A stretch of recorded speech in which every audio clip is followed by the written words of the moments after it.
this out. It's not often that I do that. Can we hear me now? They're like, no, no sound. Fuck. Sorry, guys. There we go. Yeah, this is my life. All good, bro. This is my life. All right. That's fucking sucks. I'm not gonna lie. That was like a whole long thing that I just did without any, and I still have no sound. You have sound with us on our I side. just don't hear anything. Baby steps. Oh, I think I heard you there. Hello, hello, hello. Got you, Roger. bro. You hear us? Test. We can. I Test? can hear. I can hear you. Can you hear me? All right. Can we hear me? Yes. Yes. Awesome. So, well, I got to shout out the sponsors again because, man, I'm telling you, they help. So, you guys are going to have to be patient while I shout out the sponsors again I'll because I do it. will not miss the sponsors. I'll do a dab while you do that, brother. Yeah, let's do some sponsor dabs. So, I am going to start back up by shouting out the Press Club. You can elevate your solventless game at Hash Church with the Press Club's premium lineup of rosin extraction essentials, proudly supporting the community through top tier tools that make clean, potent concentrates a breeze. From the legendary rosin bags with proprietary pink stitch and zero blowout guaranteed for unbeatable durability and yield to award-winning wash bags, premium parchment paper, pre-pressed molds, and the innovative Press Club rosin press for precise heat and pressure control. Whether you're crafting at home or scaling up, their ISO swab station and collection plates keep your setup spotless and efficient. All crafted with 100% food grade dye free nylon for contaminant free results that preserve those precious terpenes. You can join the Press Club in championing Hash Church by heading to thepressclub.co today and gear up for your next epic press. Shout out to those guys. They've been amazing fucking sponsors. They want to sign up again for next year, so we're really looking forward to that. Obviously, we got to always give huge shout outs to Puffco. And if you want to elevate your session with the Press Club, you can also elevate it at Hash Church with Puffco's cutting edge lineup, starting with the innovative Pivot, a pocket sized dab pen that delivers the full rig experience on the go, featuring a quick release 3D chamber for premium flavor and real time temperature control.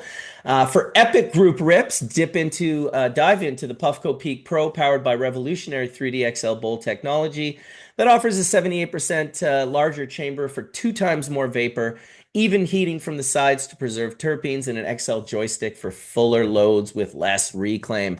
And don't miss the new Proxy, the modular portable powerhouse with 4 precision heat settings, fast 90-minute charging, boost mode for intense hits. Oh, I like the sound of that. And easy disassembly for seamless cleaning. Perfect, really, for any adventure. You can support Puffco's game-changing innovations by heading over to www.puffco.com or follow them over on Instagram at Puffco. Yeah, good folks over there, and shit, I'm sure using mine on the daily. Um, of course, we can't forget about bubble bags. We stand out as a premier choice for water hash extraction, and it's no surprise why. We are the original innovators who set the standards for quality and performance. Crafted with durability in mind, our bags come with a lifetime warranty, ensuring you're covered for years of consistent use. The team, us, behind Bubble Bags, well, we take pride in our pioneering legacy, backing every product with unwavering confidence and a commitment to excellence, making us the trusted go-to for enthusiasts and professionals alike seeking top-tier hash extraction results. You can check us out over at www.bubblebag.com and use the code HashChurch10 and get yourself a little discount. I will say the bubble bags are currently on for 50% off. So with that 10% and the 50, you're looking at a 60% discount. Bubble bags have never been on for 60% discount. So I would kind of run over there and grab some of those now. Whoopsie. Let me get back to that. We got one more we're going to shout out. We are going to shout out Grandmaster LED today as a sponsor. You ready to take your grow to the next level? Grandmaster LED is bringing the heat with cutting edge light solutions designed for growers who demand the best.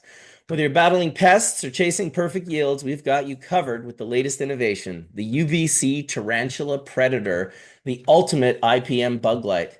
This bad boy harnesses the power of UVC technology to zap mites, thrips, aphids, and more, keeping your garden pristine without chemicals or hassles. Pair it with a Grandmaster LED top tier grow light, and you've got a setup that's unbeatable for potency, flavor, and peace of mind.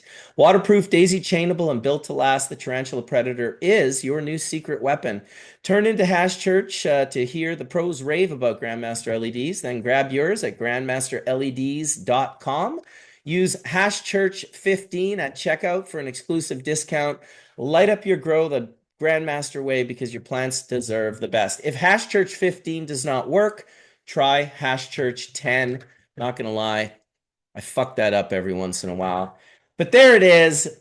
Groundhog Day on Hash Church today. I just did that twice in a row. And let me tell you, it feels better when you can hear me. I'm not going to lie. I cannot believe I did that whole thing like a rookie where nobody could hear me whatsoever. Awesome. Not going to lie. That was pretty cool. Welcome to Stephen and Caleb and Colin. How you guys doing today? Amazing, man. It's northeaster coming down on us on the East Coast. So I'll say it now. If I lose power, it's due to that. Yeah, Winds are about yeah. to get to 40 miles an hour, so I batten down the hatches on the That's greenhouses, and hopefully they don't go airborne. hell yeah, dude. You're on it. Well, I got some straight heaven here that I'm about to hit. You can just see the absolute Dude, fucking quality of this. Oh my I God. left this out last night. Yep. I just got, a little too zooted, and look at this. It just like didn't change at all. It's just it's Zzz. all raw. This is rosin, but it's just See, like I'm keeping mine in the freezer, my little freezer here, and just hoping that I can continue to preserve. I have about 10 different full melts in the stash right now. I'm gonna puff each one of them today. Each one of them, I'll pour a tiny little bit into my hand and then it just greases. All I have to do is touch it with my finger and it just turns into a very similar to what you had in that jar there, dude. It crazy. is Yeah, it's like it turned ridiculous. into its own rosin. You know what I mean? It's like Yeah. so awesome. It's just But pressed itself into I rosin. left it out last night because I was taking dabs before bed, and I just like it's crazy how just it's just a puddle of oil. I love that. Dude, I have to shout out Steven because I felt like I meant to last time and maybe I did, but dude, I love your anxiety doll that you have behind you there. That's anxiety, right? Is that anxiety? Oh, we That's can't hear you. Oh, there psychology. you are. Now we can hear you. It's like one of the best psychology movies for, I mean, it's for kids, but for adults to understand like that you aren't your emotions, but you have them. This movie is great. So yes, this is the anxiety doll. What is, oh, wait, what's the name of the movie? I don't know. It's like they're in the girl's head, right? They're like Inside Out. yeah, Inside Out. Oh man, that is a good one for sure. I went and saw that in the theater with my son and yeah, I don't know if that one's a Pixar movie or what, but there's definitely like a level of like adult content throughout the entire movie. It's almost like Aleister Crowley, who was very well known for speaking to a room of people, and people would get different things out of what people would hear different things from what he said in the same room of people. And that movie is very much like that. It's designed for children, but there's like a whole adult sort of theme throughout it. And yeah, that's awesome that you had anxiety there behind you last time. I was like, who's Rambo? I'm like, we got Rambo in the room. I hope it's First Blood, personally. I mean, how cool would that be? Sylvester, are you there? Every time I think of Sylvester, I think of his Rocky movies. Every Wow. time, Adrian How running up the art museum. how could you Classic, not, man? How could you not? That is classic. absolutely classic. And really like, oh, it is Ramo. Look Hey, at how's it that. going? That's what's up, dude. I was like, Rambo. I was like, I guess that could be Ramo. Good to Yeah, see you, that works. buddy. How you doing? Yep. I'm doing really good, man. I'm sorry I missed you the other day. Yeah, I was driving all over the province. Well, I was trying to drive to you. I had my friend Winston, who was in from New Zealand, actually, who's got a big kind of company thing going on over there. I've been talking to these guys for about 6 months in regards to trying to get some things done for them. But I thought, wow, you'd be a great person to introduce them to, just to check out your nutrients and meet you as a character. But when I punched it into maps, it was 2 hours and 30 minutes away, which you don't Oh, live that far from me, that's you know? crazy. The Yeah, it traffic. was, yeah, the traffic, exactly. It was the exact time, the worst time that I could possibly drive over there. And he had to be at the airport for 5 o'clock. And so that's why at like Oh, 3:30 or something, I would have loved to have brought him over. He would have gotten a kick out of you for sure. And next oh, I time. was, yeah, exactly. I always love coming over as well. We were talking a little bit about you today in the chat room because Bingo thought you had only been growing high THC, and someone was like, no, no, he's got hemp growing too. Yeah, You do have hemp growing. That was hemp that I saw the other day when I was there, correct? In the yeah, little drying rack? it was. Actually, we did a greenhouse of hemp and we did a field this year. We've had a three hemp license now going on to year three. It's Yeah. lots of fun. It's what we do to get our farm credit here, but it's not real profitable. But it's lots of fun. Yeah, but your hemp looks like insane. Like it's not like, and I think it was Sandra who mentioned it while I was in there. I was like, man, your hemp looks crazy. And she's like, yeah, because we dry it like real flour instead of like the way they dry hemp, which kind of makes it taste like hay. Yeah, and we give it a lot of nutrient solution too, which makes them really perform. You get big green buds. Actually, this hemp crop kind of defied logic to me because we're planted everything in 7 and 10 gallon pails, and we had plants that are like 8 and 10 feet tall out of that, and they weren't falling over. I don't Dude, know. I'll be honest with you. That blew my fucking mind. And I know it blew Logan's mind too. It made no sense. They look just like your normal plants, Yeah, except they were in these tiny little, I mean, they're not tiny, but compared to the 32 that you've been growing in for however long, yeah, they look pretty small. I agree. I usually grow in garbage cans or the biggest containers I can get, but we were doing quite a few plants this year, and a couple thousand. I don't have a couple thousand garbage cans here yet, so it's last year we did it right in the ground, and actually that wasn't as good. The pots worked better. Really? Yeah. Less disease, right?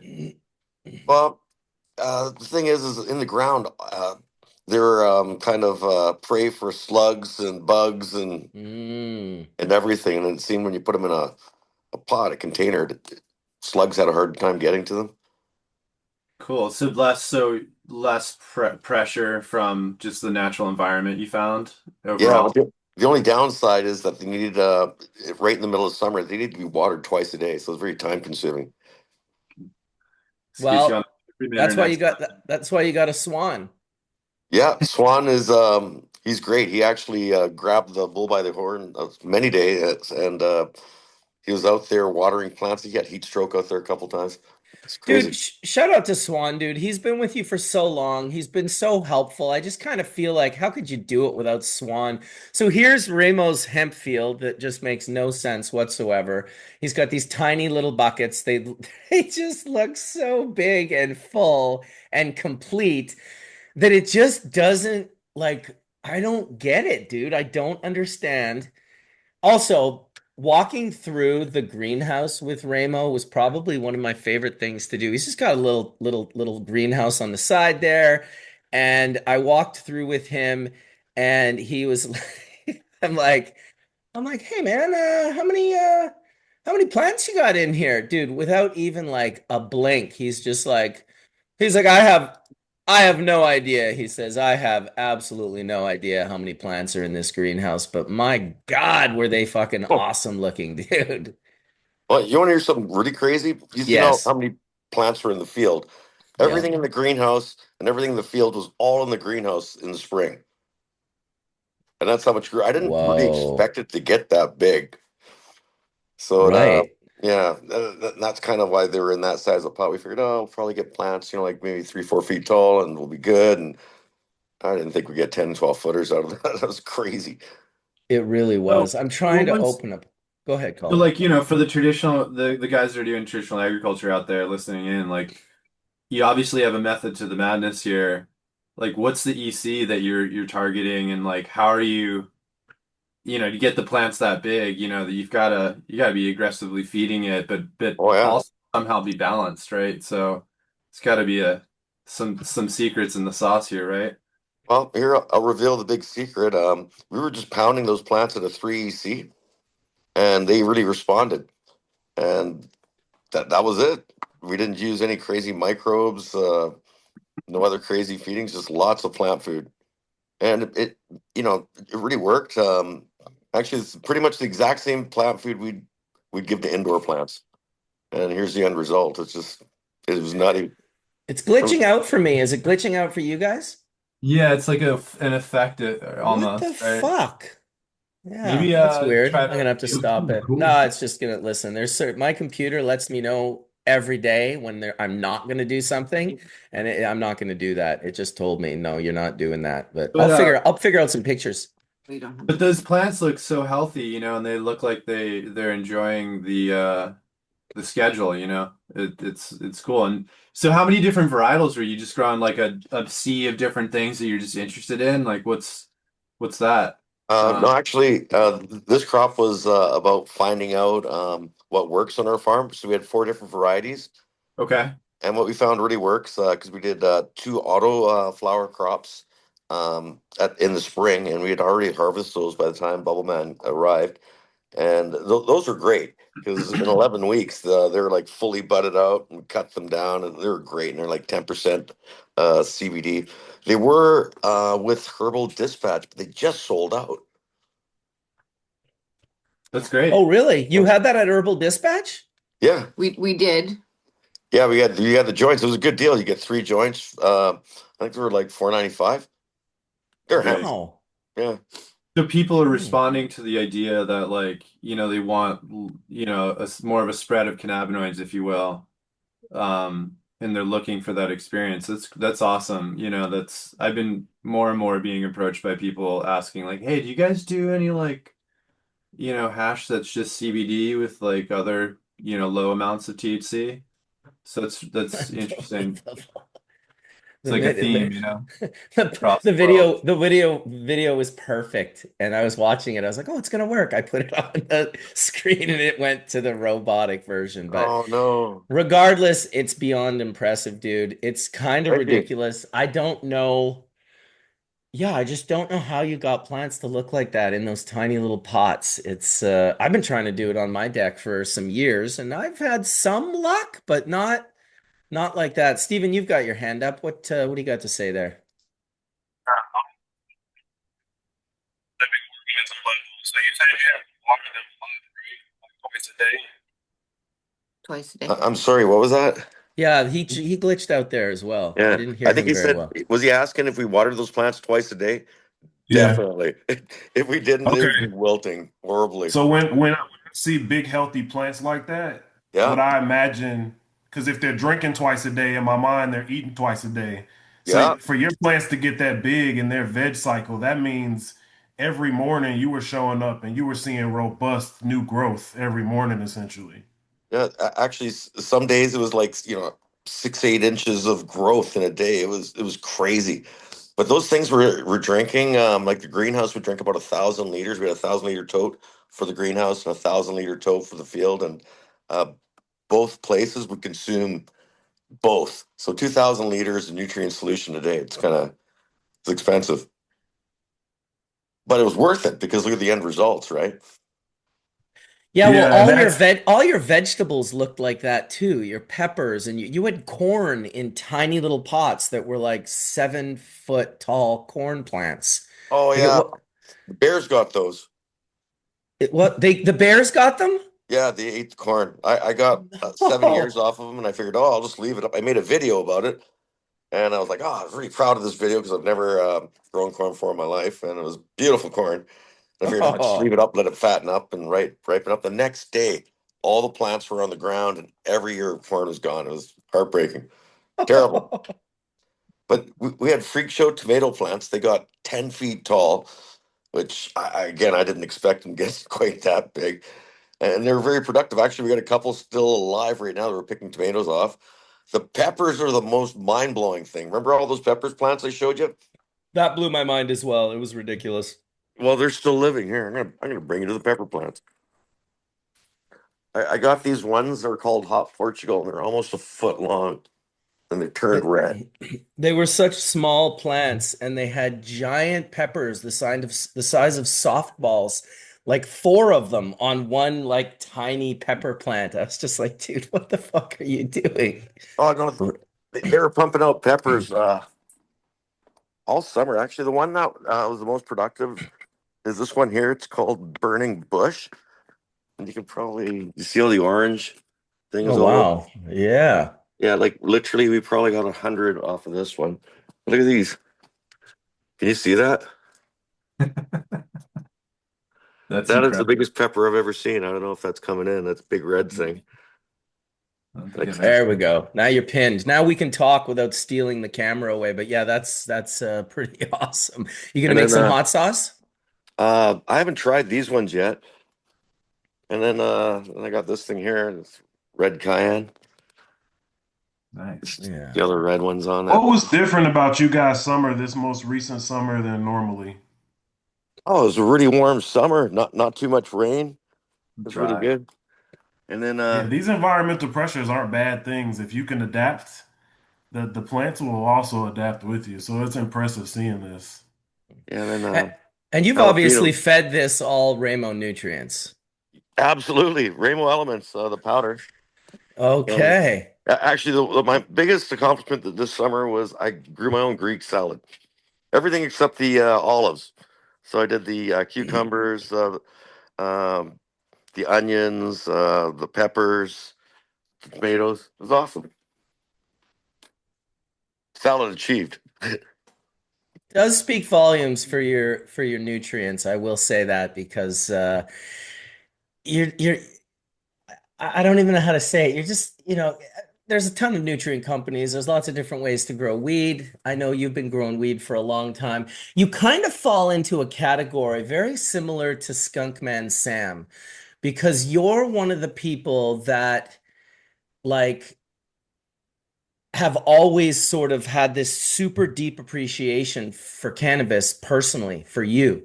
Oh And you yeah. could say that it's about medicine, but I'd also say that like when I think of you, I think of someone that loves to get high. Yes. That absolutely Indeed. loves to and Skunkman Sam loved to get high unapologetically. In fact, he was one of the first people that would say it to me, and it was almost shocking. He'd be like, I just love to get high. I just want everyone to be able to get high. And I was like, I remember the first time I heard it through whatever my mild brainwashing was, even with cannabis, as I went down this pathway of like, oh, let's just hopefully get permission to be able to use it. Well, the first thing you do when you want to get permission to use cannabis is you put I want to get high on a shelf and you leave it there. But guys like you and guys like Skunkman Sam, they didn't put that shit on the shelf. They wore it right here, right in the front of them. So I just want to say I appreciate you for that, Absolutely. Ramo. Oh, It's oh, thanks, Bubble fuck. Man. Actually, Yeah.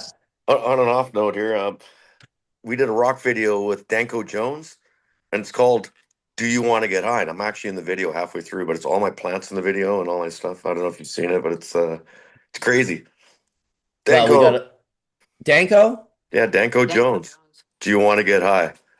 That is awesome, dude. I'm not sure that I did see that. Uh, Oh, wow. Look at that. There it is. All right. I'll put the link up in the chat and I'll also put the link up in the description of this video for people to be able to check out later on. That's yeah. awesome. Also, Danko Jones just dropped a new song this week. It's called "Diamond in the Rough," I think, and they have a Kiss tribute band in the video. It's kind of funny. Interesting. So have you met Caleb before, Ramo? He's on the panel right now. He's down in California. Not sure. I don't think so. I'm looking at the Well, panel. Where's the panel Well, thing here? well, I'm glad you guys are meeting right now. So, Caleb, you should Hey, tell Caleb, him a how's it little. going? You should tell Ramo a little bit about what you guys did in regards to the project you were working on with like sayings, cannabis sayings in songs. I don't want to get that wrong. Specific cannabis sayings. Yeah, for sure. So, I guess 2 summers ago now, I've been tracking like cannabis mentions in songs as much as I can.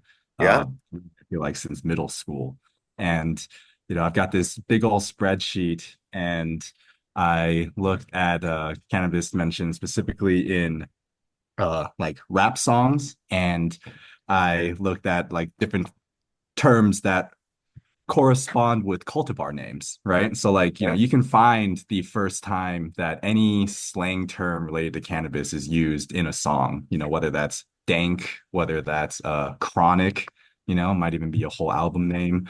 Um, and I decided to track one particular phrase, and it was Cali weed because I noticed that Cali weed as a term, it first appears in the 90s, but like in music, and it just spreads from like one name drop in songs per year to like 40.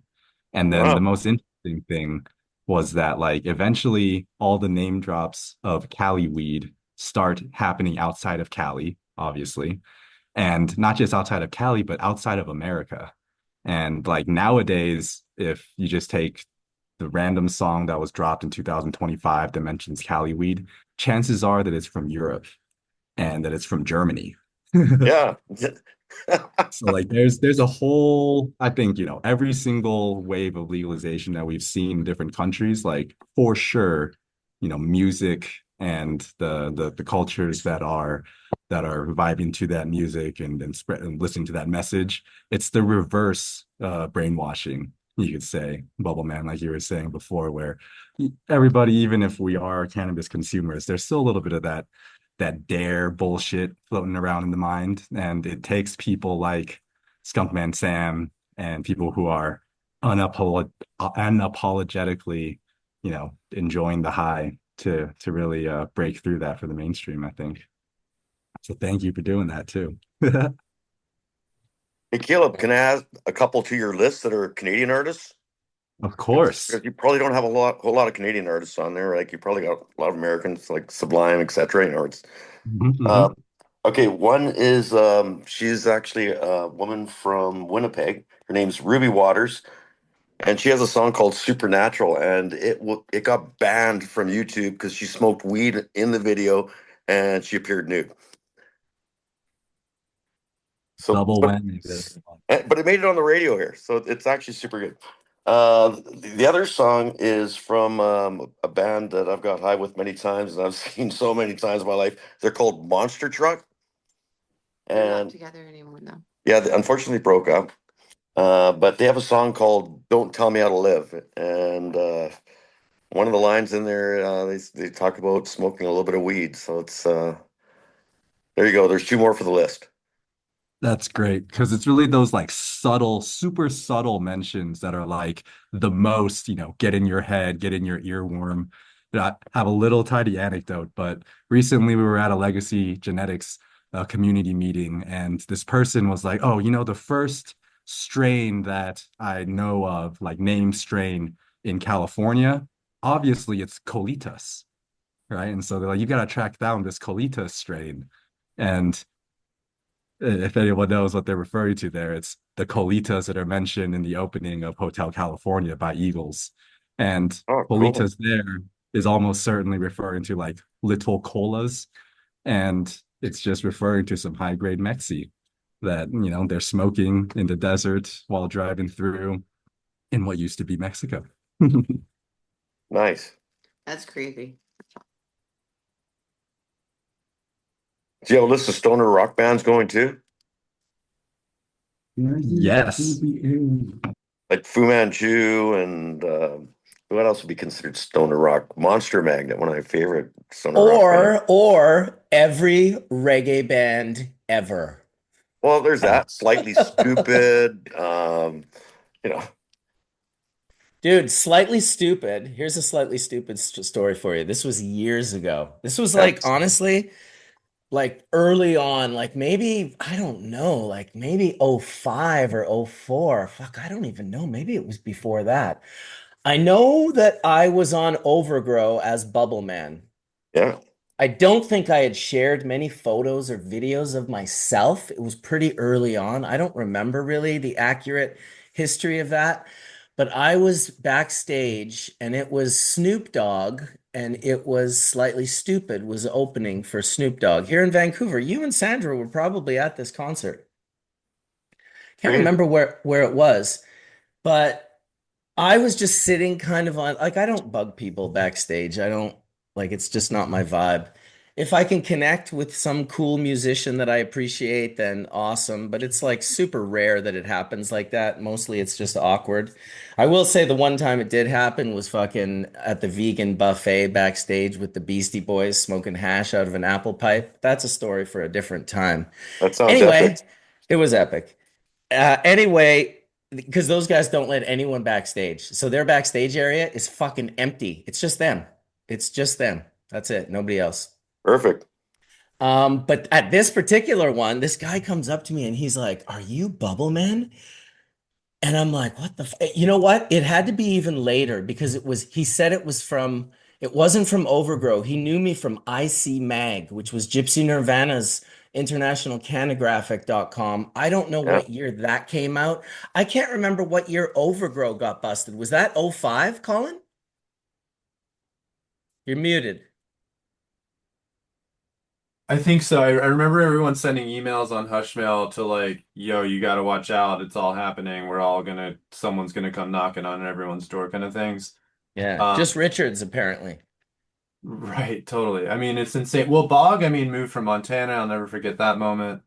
A Yeah. few of us, yeah, I think all had the scares pretty good. I know I personally did for sure.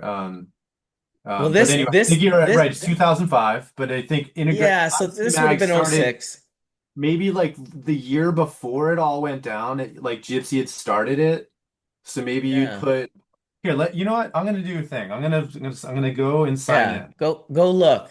Go and look see when because I made my account because I so it know was it's like it was probably '06, '07. But anyway, the funny part was that this dude comes up to me and he's like, "Are you Bubble Man?"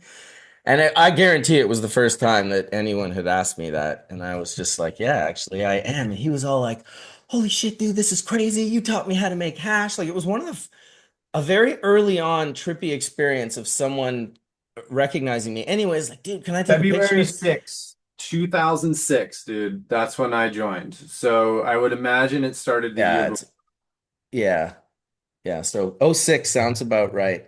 Anyway, yeah, it was funny to have this guy come up to me and take my picture with him and be all fucking like, kind of how everyone else backstage was to the bands, and I got to have this funny experience and even my wife laughed about it. She's like, only you would have someone from the band asked to take your picture, which honestly probably has never happened since, but it was pretty funny in the moment. Is It was, Overgrow still up? what's that? Is Overgrow back up? I'm like I don't on the know. I haven't been on it. You never really did you? Oh, did you come on those websites back in the day, Ramo? Like Overgrow and Overgrow's up, but it's not the same. It's totally different. Maybe someone just took the name and yeah, I think it came back years ago, but never kind of, it had its time. It was a time in history for cannabis to really expand. It started with the Cannabis Cup in Amsterdam. That was like the first little fissure that started get creating its own thing. But these websites in '98, '99, Cannabis World, Cannabis Culture, Overgrow.com. I mean, that's how I got all my exposure. That's where I sold bags. 100%. It's where I got all of I felt like that's where I found my community. Like I would race back home to get on the landline to dial up. I know. All And right. just to like try to get on and read what, OT1 wrote something or you had a message to Sorry. me I was waiting for it because I asked some question or something, like yeah, it's, where you're trading clones, that's really, I think, where most of the really elite clones, as it's called today, like were traded was through that. That was kind of the new Silk Road, if you will, to get Hmm. um to get that around the world, like when someone found something unique, it was like passed to the inner circle and you were kind of, felt honored to kind of grow that. That's how I think like Subcool gave me Jack's cleaner and I ended up keeping it. And you remember Scott when we were trying to do that project in Pennsylvania, he was growing that a lot and ended up giving it back to Sub when he lost it. Nice. So it's like this cool, and I remember learning how to mix soil through Subcool's, soil mixes, right? Which he learned from Hmm. that guy Dankmaster, which I Yeah, think a lot of people forget that the reason also Sub's herb was so good is because his ability to do amendments, and really know how to do it well, absolutely.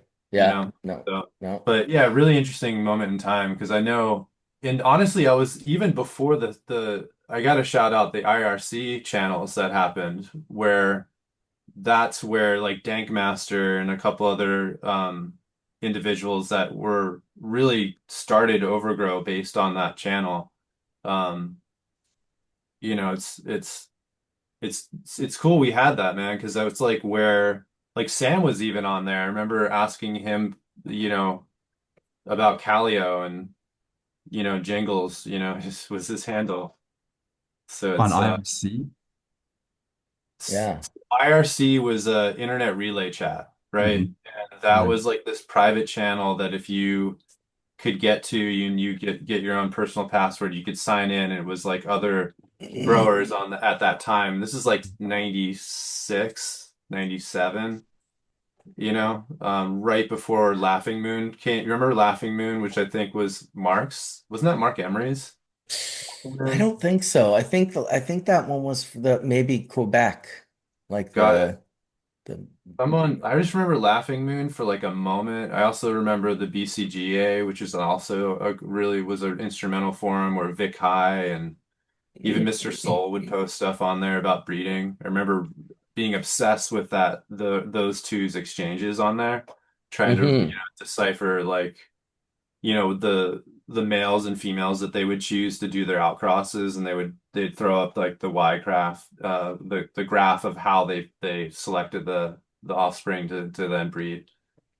Um, Ah, yeah, a the lot. history, the Yeah, history, it was just brother. totally a lot of cool stuff that I think we need to keep the conversation going about. I mean, it's gotten so amazingly um, big and everyone's participating in ways that I don't think any of us could have dreamt. But yeah, that moment in time, I mean, that's how I met you, man. I mean, you know, it was Oh, I met everyone, yeah, it was like such a cool fully. time. Although not Ramo. Ramo, I didn't meet that way. Ramo, I met through the Vancouver scene, and you probably had been growing for some years before that, wouldn't you say, Ramo? Because I think we go back, I would say to the 90s. Probably late 90s, yeah. Yeah, late 90s, exactly. Yeah, I've been growing since late 80s, so yeah. Damn, I wasn't on the internet back then. really? Yeah, well, back then, if you remember in Canada in the late 90s and even to the early 2000s, when I finally got licensed, I really didn't do anything public. It was like you go to jail and stuff. You can get in actual trouble. So we were very private.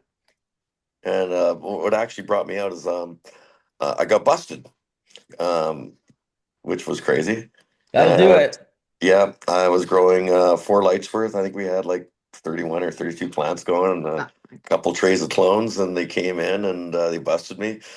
So what I did is, and this was in the late 90s, is I hired John Conroy, and I said that this was my medicine because my doctor said that, I should use cannabis as medicine. But another weird story. So I go to him and said, "Hey, I had a problem here because I grew cannabis. Can you sign this thing so I can get medical marijuana?" And he totally refused. Really? Yeah. But he was the one telling him to do it. So I was like, ah, you're a dick. But whatever. I eventually found a doctor, but that's what brought me out. And then after that, I just didn't give a shit. I was like, I, okay, you know, I can got nothing to lose. can I add a bit to this one? Because I wrote Sure. Please. I wrote a. They were just starting to have the Section 56, and then so I wrote, and I couldn't find a doctor like at all because I was essentially trying to figure this out. I wrote a letter to Prime Minister Jean Chrétien, who forwarded my letter to Health Minister Alan Rock, and he responded and basically said to doctor shop, which as a Canadian we're actually taught to not do. And, we're basically told that we're abusing the system if we essentially do that, right? So I did it and we found a doctor, and the doctor was the head of the, Oh, UBC. yeah, at UBC of the MS clinic over there. And at that time, you could only, there was a category 1 and category 2. And Ramo fell, and category 3. Ramo fell under category 2, but which meant he had to have a specialist sign. He couldn't just be a GP. Category 1 was if you had cancer, you were terminal. Category 2 was, limited, like things like spinal cord injury, spinal cord disease. And what can you just give a brief cliff notes on what led him to number two? Like he had an accident. He had two accidents. Actually, one was essentially, Yeah, I broke my back and my neck. Terrible. Don't Ah, recommend it. yeah. Yeah. And the thing that saved him, it was actually severe ligament damage. It was inoperable. And that was why we were like, well, we were looking at the surgery, but every time the neurologist would look at it, the neurosurgeon would look at it, they would say the risk was too much, that it was too risky to do surgery. And it was, so there was no way to do it. Now I think the technology may have changed, is my understanding. It's still a risk, but I know, thank God, smoking lots of weed. But look what happened to Ozzy Osbourne. He had that back surgery, and he publicly said he would not recommend that to anybody. so I think it yeah. depends on the risk factors, and that was why we went the direction that we did. Yeah. I think it's a good idea. The trauma of, I mean, listen, I know people on both sides. I know people who have had back surgery and they're better off for it. I Mhm. know people who have had back surgery and they are not better off for it. So it's all Uh, about, where you want to put your faith. yeah, I've met mostly the latter. People that had back surgery, and yeah, they're not happy. Yeah. So It's a higher number. Yeah, yeah. unfortunately. So by the time we got to court, Ramo was actually licensed under Section 56. So which I got an absolute Checkmate. discharge. Checkmate. Yeah, done. Absolute discharge. I walked.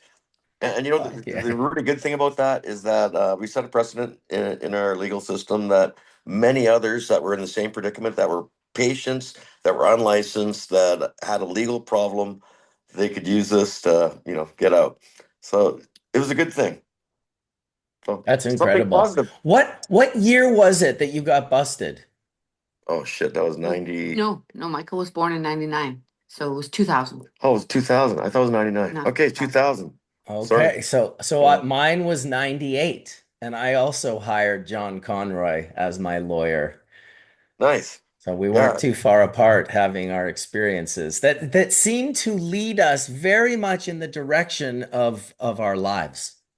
Yeah, It, absolutely. it did actually, and No, it totally paved the way.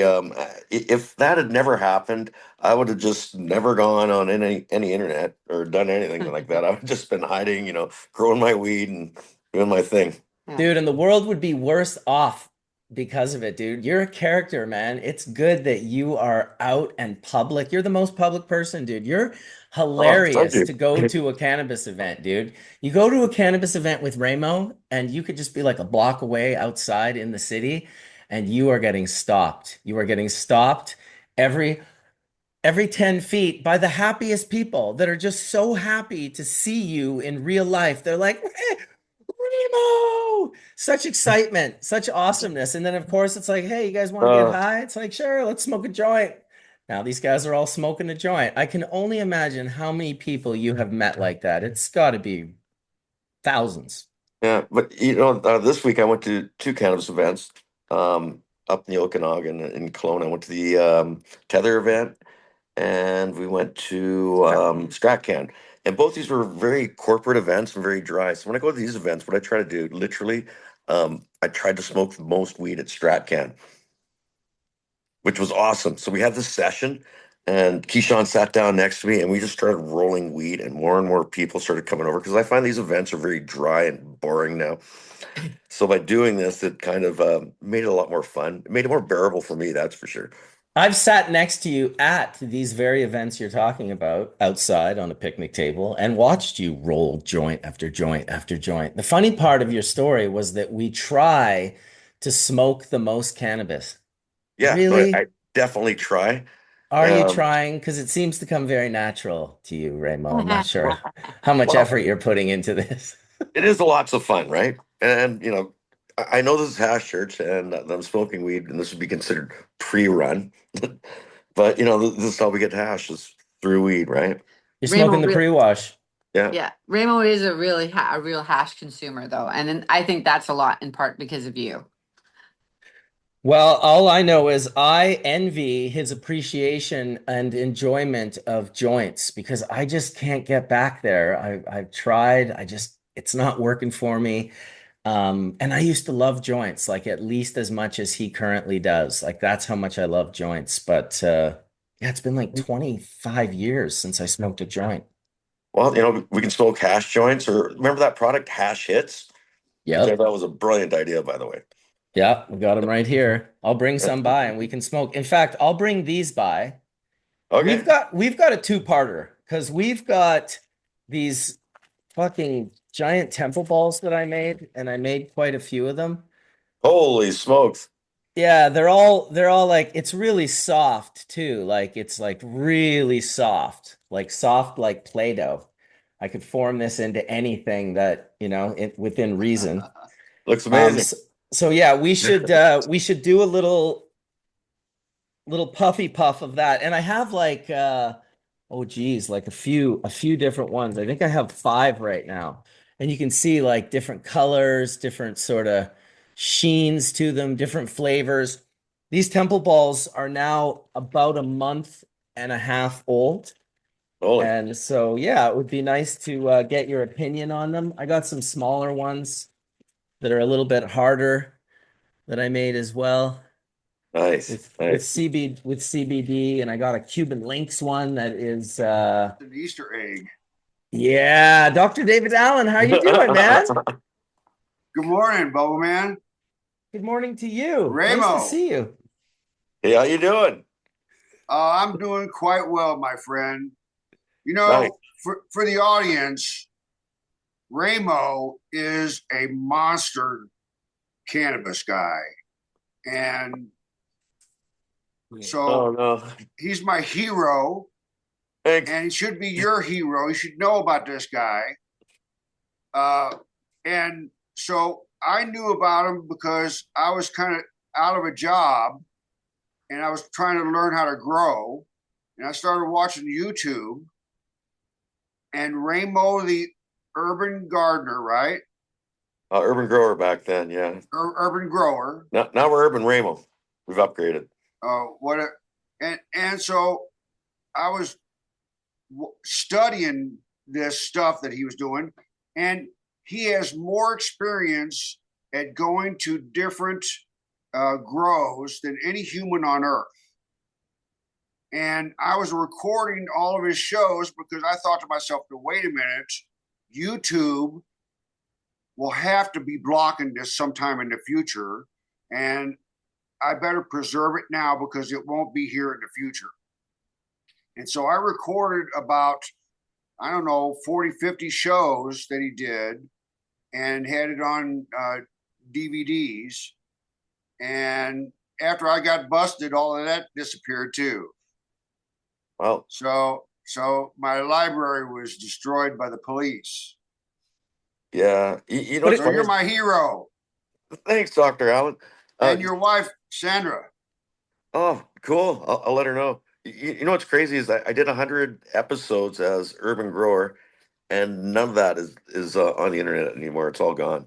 No Man, that's way. such a All been shame. taken down. All the original Growth series gone. Which, I have mixed feelings about that. But the one thing is that the new stuff is well, it's better quality. The old stuff was all like 480p and stuff. Yeah. So it's like, how good would it be now? And we were They have using to like hide that basically, information.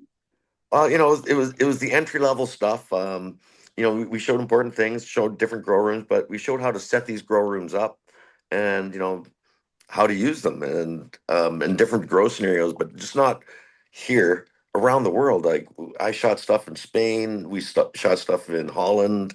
We were like an international show back then, and I think we still are because we go everywhere.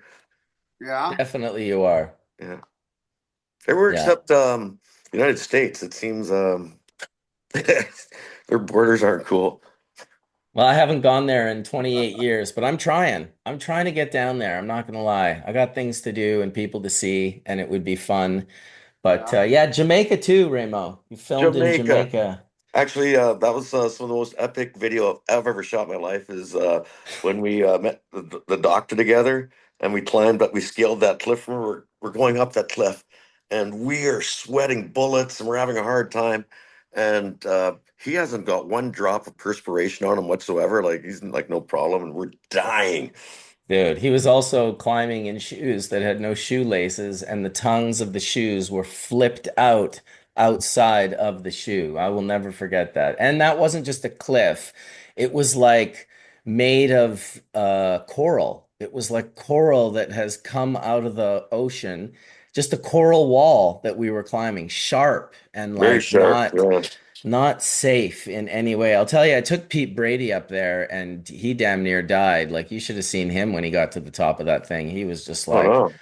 well, he carried so many cameras and so much stuff that yeah, the doctor, also known as Geronimo, and I'll never forget being like, why do they call him Geronimo? And then my Jamaican friend was like, he's like, well, you'll see, you'll see. And we were sitting in the grill waiting for him. Yeah. And he drove by going so fast, dude. Like I swear to God, like 100K or something. Like on the small Negril street, like Yeah. zoom. And then they were like Geronimo. That's why they called him Geronimo.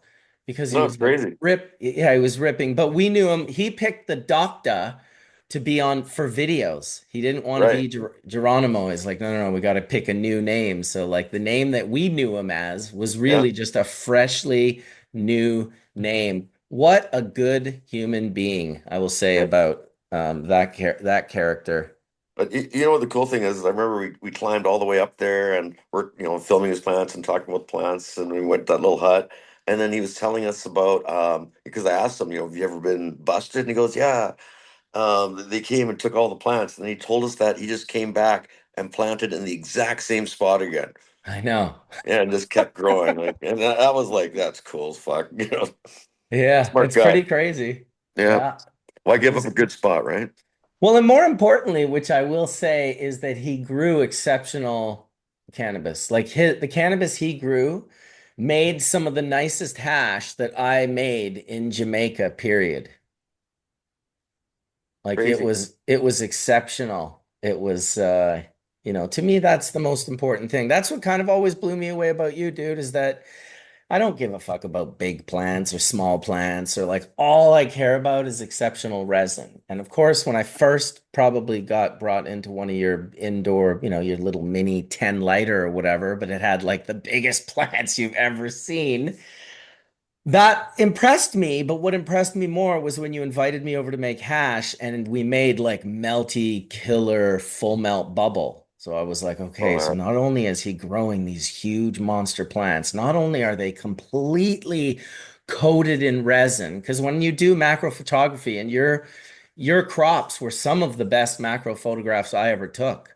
I mean, the Oh, one that crazy. got the one that got on the cover of Frank 151, that hip hop magazine, the 420 edition, Yeah. both the cover and the back cover Oh, was your nice. rock star with that anthocyanin growing up the stalks and just like Oh, perfect leaf with like everything just in focus, which was very difficult when you were not you I never stacked photos. I always took single macro photos. So all my macro photos, They're just one photo. I have to manipulate this in very thin depth of field to be Is able that to the picture get. there?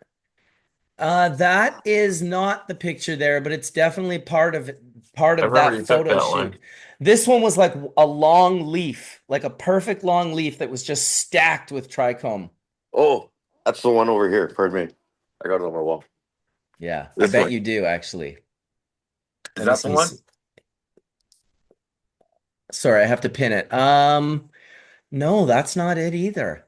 I know that's one of This yours though. this is a full actually no, I don't think I do have it, which is crazy because it's one of the best macro shots. I can't believe it's not behind me right now. I This got a looks bunch of like them. the bud. That's the only two that on this wall. Oh, those are the third one here, but it's got a hair going through it. I don't know. That's hard to reach. See, I'm up there with Ted Smith. I don't know if you see that. Yeah, that's not it Sorry. either. No. No. Okay. We'll have it for next week. I'll find There it. we go. I thought I had it. Sorry. That's So okay. hey, Go uh, ahead. would you guys like to hear another joke? If it's clean, we do. It's Yeah, pretty since clean. Sandy's not here, so go It's hard, fairly man. clean. It's about Mick Jagger, and you know Mick Jagger was really sexually promiscuous, right? Well, there's I this got story about he had sex with a frog and had a whole bunch of little frogs, and one day this one of his offspring was hopping down the road in downtown and passed by a bank and walked into the bank, hopped over to the teller and said, "Excuse me, excuse me." And the lady looked around; she couldn't see anybody. And he said, "Excuse me." And the little lady looked over the edge, and there's this frog down there. And he says, "Yeah, can we help you?" And he says, "I'd like to take out a loan." And and so she said, "All right, well, you have to see the loan officer, Patty Black. Her office is right over there." So the frog hopped over to Patty Black's office and jumped up on the chair next to her desk. And he says, "Excuse me." And Patty Black looked at him and said, what can I do for you?" He says, "I'd like to take out a loan." And she says, "Well, do you have any references?" And the frog says, my dad's Mick Jagger." And she says, "Well, do you have any collateral?" And so the frog reached into his little frog pocket and pulled out a little wooden elephant and set the wooden elephant on Patty Black's desk. And she says, "Oh, well, this is very strange. I don't know what to do. I'm going to have to talk to the bank manager. Excuse me for just a second." So she takes the little wooden elephant over to the bank manager and she says, "You won't believe this. This frog came in and he says he's Mick Jagger's son. And I asked him if he had any collateral, and he pulled out this little wooden elephant and she set it on the bank manager's desk. She says, "I don't know what to do with it. What do you think?" And the bank manager said, "It's a knick-knack, Patty Black. Give the frog a loan. His old dad's a rolling stone." Nice. I was like, where's this going? Where is this going? Even in the chat, people were like, where could this possibly be going? And right before you said it, someone said, "Knick knack, Patty Black," just as you were about to start the punchline. All right, okay, that was better than the parsley one. Although I'll be honest, the parsley one was really funny. Okay. Very terrible, but very funny. That's awesome. So you're all cleared up over there, Ramo? Your crops, all your outdoors done and hanging and drying? Yeah, that's all done. Now we're just cleaning up. You beat the rain? Somewhat, most of it. Some of it didn't. I learned one cultivar that we had going was called CVF4, which made just absolute giant plants. Didn't quite finish up, so we had to burn it. So we had a giant fire. We just cut it down and put it in a pile and dried out a bit and lit that on fire. And we smoked out the hood. Okay. Jesus, Yeah. that is what's up. Smoked out the hood, just throwing monsters on the fire. Oh yeah, it was great. Actually, it's weird. The stock, it's like it was soaked in gasoline. I've never seen anything burn so hot and so fast. Really Yeah, a lot of interesting. fiber there, I guess. Yeah, or some type of oil or sap or something, because that's generally the plants that like burn the fastest have like a lot of sap in them. Christmas trees and such, you throw those on the fire when they're dry. Holy Christ. Plus the pine needles, those things have the fuel in them as well. Yeah, yeah. No, Eucalyptus, that's you one. know, Sorry. eucalyptus tree is the same thing. Oh yeah, very Mm. flammable. It's like it Yeah, has an accelerant. yeah. Absolutely. Well, it's good. It kind of is it's almost like this creator was thinking about it. It's like, well, let's put some sort of flammable substance inside this sort of hard wood substance. So when they're burning it, it's easier. And it smells good. Absolutely. We have limitations on when we can have fires here, but we started having fires just about 2 weeks ago again. And man, I love having fires. I love Yeah, having fires. I spent the last 6 months cleaning every branch and dead tree off my property and bucking it and cutting it and getting it all dried and prepared. And now I have a garage full of firewood and two fireplaces that will consume all of it in the next 4 months nice. happily. Sounds Yeah. sustainable. Yes, it's good. Save some I money. got about an acre and like at least half of it is forest. So there's always a tree here, a tree there to come down. It doesn't seem to. They grow faster than people can imagine.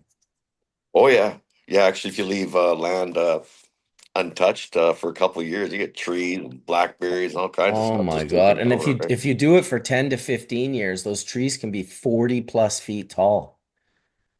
Yeah, we got a bunch of those. We're gonna cut them Incredible. down. Yeah, you have a really beautiful property, man. That's pretty awesome that you can have all that there. Oh, thanks. Yeah.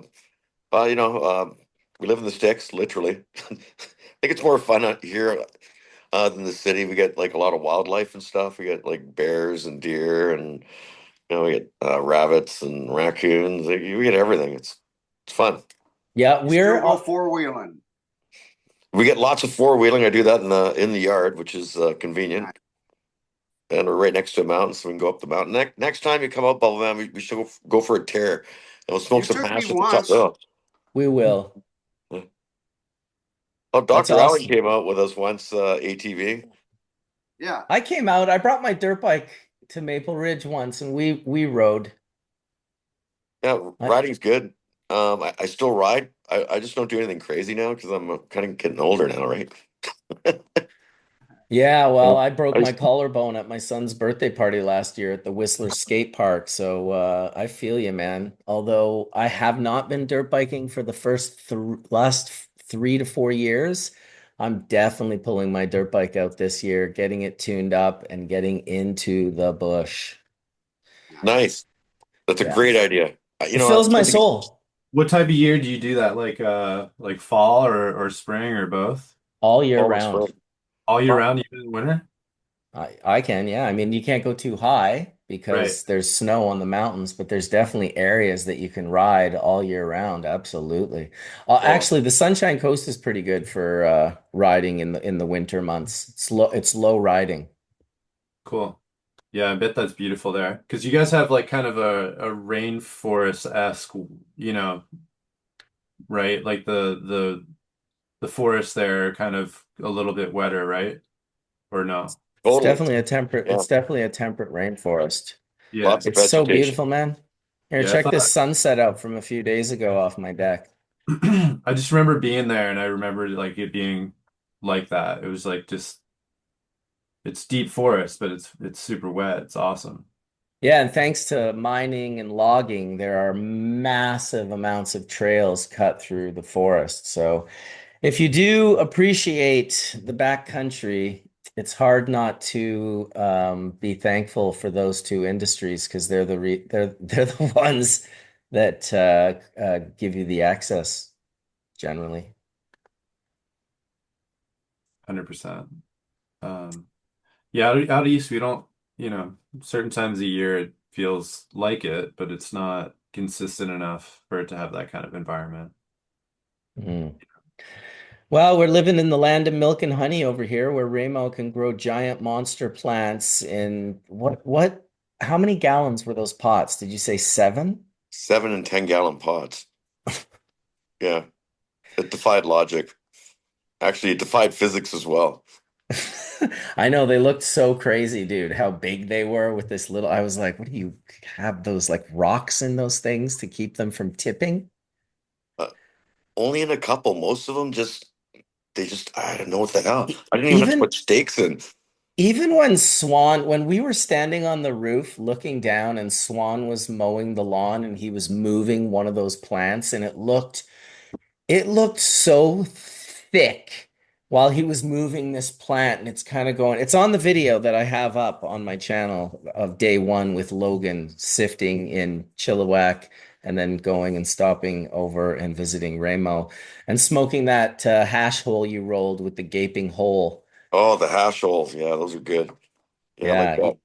you kind of blew my mind. I don't smoke joints, but I've watched a lot of hash holes get rolled, and I've always seen people roll a snake. You did not roll a snake. No, I roll a small cylinder, and actually, it's Keyshawn who showed me this from Pistol in Paris.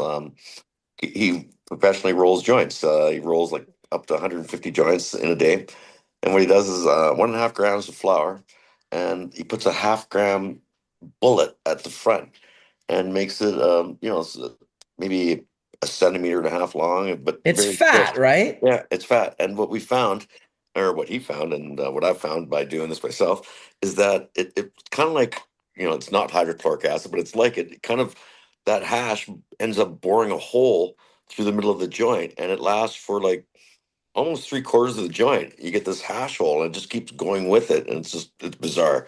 Well, you're So, pulling it through so perfectly. I mean, think about it. The cherry is so close, and there's only a nub of it. So as you're pulling the melted rosin through the joint and saturating it so yeah, that when the cherry gets lower, it bores it all out. I was impressed. I'll be yeah. honest. I've told quite a few people since that they should look at trying to roll their hash holes a little differently because that one you did was exceptional. Oh, thank you. I found out we were doing it all wrong. I think our intent at the beginning, when I used to do the same thing, I'd make this long snake and put it throughout the joint. But what we found is that the heat from the smoke passing through the joint melts the rosin at the end and plugs it. Yeah, because it drips too. Exactly. Yeah. It's So, not the same. It's more efficient to have a shorter bullet and have the cherry and you pulling on it and pulling that rosin through and behind seems to be much more efficient, and it doesn't go to the edges and touch the paper or plug it. no, it's you know what the thing is that the hash hole, I think, is kind of like the future. Nice. Yeah, Woody you want to Wilson get. just said Kesh has a joint rolling class today in East Van. So shout out to Kesh and his joint rolling class today in East Van. I don't know where it is, but if we find out, I'll mention it. Okay. Shout out Is to that him. Keyshawn, you mean, that is having this joint rolling class? Well, that's what Woody Wilson just said Okay. in the chat room. I would assume that, yeah, he's talking about him. Crazy, because you know what? That guy's probably the best roller in this province. Really? That's Yeah, big dead words coming serious. from you. Yeah. He's gonna want to get a short of you saying that. Can you just can we take two, Ramo shouting out Keish for his hashhole joints? Three, two, one, beep. Oh, yeah, no, you know what? Seriously, he's come over many times, and he does roll the best joints.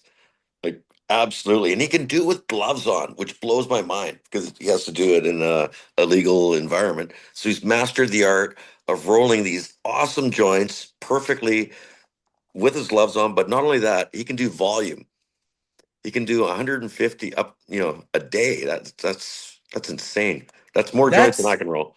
Geez, I was gonna Definitely more say joints. that's almost as many joints as you smoke in a day. When's he moving in? Oh no, actually, it's many more joints. I only smoke maybe 20 or 30 joints a day, not 150, but it Jesus. seems like 150. It probably generates as much smoke as 150, but 20 to 30 joints. What are those, like 2 to 3 gram joints?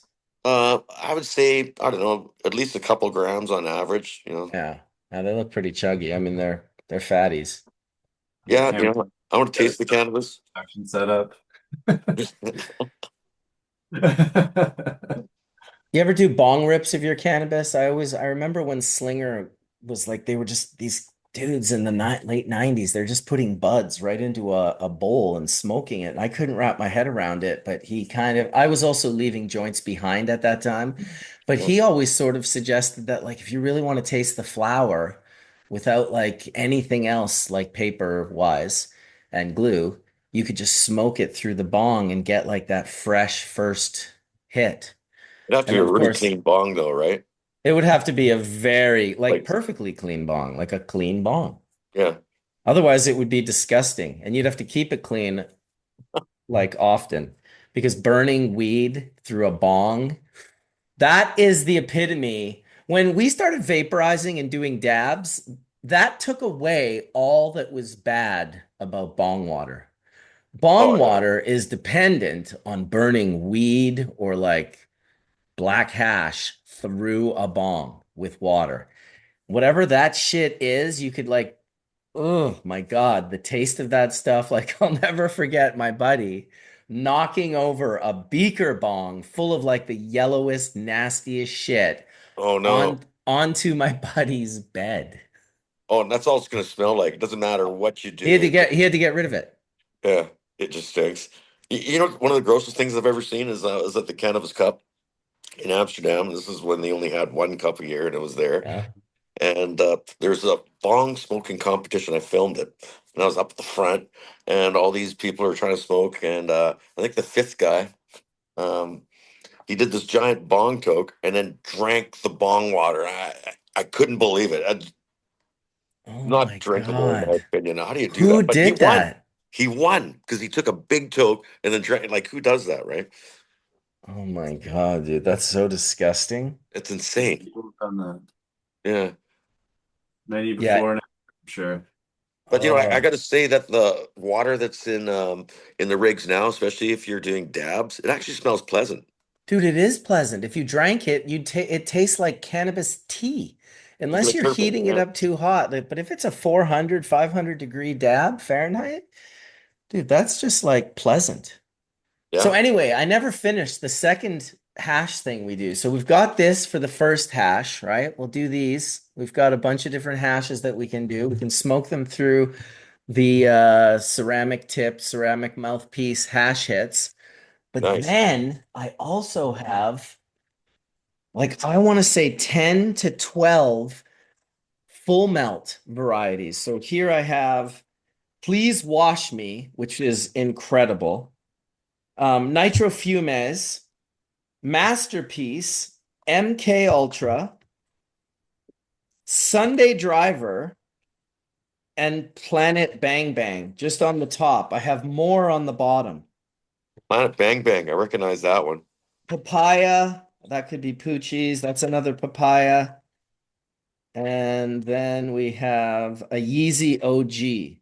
So I got at least 7 different ones that we can do a little video and puff, like kind of maybe photograph each one macro to show the purity, show how Cool. fast it greases, then puff a big rip each. 6 or 7 of these will be a challenge, man. We will be lit after that. Sounds good to me. Let's do it. I know it does. It needs to be done. You were signed up before I thought of it. Okay, perfect. We will do it. I'll come by. We'll hammer it out. Okay. See, that'd be epic content, right? Yeah, yeah, yeah. You will get some epic content, that's for sure. We will both get epically high, as most importantly. And shout out to John Hatch from Hatch Hash, who is an absolute incredible hash maker. The guy's really going beyond and above in regards to paying careful and close attention, not cutting any corners, making life much harder on himself in order to put out material like that. That material is 6-star, flawless. It is absolutely incredible quality hash. It'll be a joy to go over there and smoke some with you, Ramo, because I promise this hash just doesn't, we don't see it every day. I mean, I do thanks to John, but there was a time where I did not see this, and I kind of was hoping with bubble hash that we'd get to a point where, to me, full melt dry sift or full melt bubble is the word of God that the resin you grow on your flower Yeah. is of the highest quality, and that it's expressing itself. Like if I was a grower, if I was like a guy like Ramo, I'd always want to know how can I mean, smoking it, of course, you're happy, but it's like, what does the resin say? And the first time we made hash together, dude, your resin melted into a liquid. Like it was definitely like a 5 to 6 star of resin, which Oh, thank is you. t which is to me, well, thank you. I mean, you're the one that fucking grew it. I just hashed it out and was happy with the results. I make hash with a lot of different people's material, and it's not always full melt. Doesn't mean the flower is not still beautiful, but to me, it means the plant didn't express itself to the level that it was capable of. And so that's kind of the bags are always like the word of God for that. If you just want to take even a little bit of your trim after your grow and run it through that, and then if you want to kind of find out what level your product is for full melt, there's always the Fletch way where he would, you know, weigh the banger, put some hash in, weigh that, hit it, dab it, and then weigh it again. And whatever the leftover was, the difference between the dab and the Chaz sort of told him what star rating it was. But you could also just press a little bit in a rosin press. And if you took like 10 grams of your hash that you made and Yeah. then press that, if you're getting 95+% return, that's a 6 star. If you're getting Huh. 90% return, it might be a 5 star. If you're getting 80% return, it might be a little below a 5 star, four point something. But a lot of people, they take their hash, they make nice rosin out of it, but they're still only getting like 60 to 65% return, or maybe 70, which means there's a 30% that of room for improvement, how that resin could have expressed itself to a higher level, and you could have got that 80 or 90+%, which to me, if you've got a 95% return hash to rosin, there's probably not too many reasons to press it into rosin, Crazy. unless you're just crazy like that.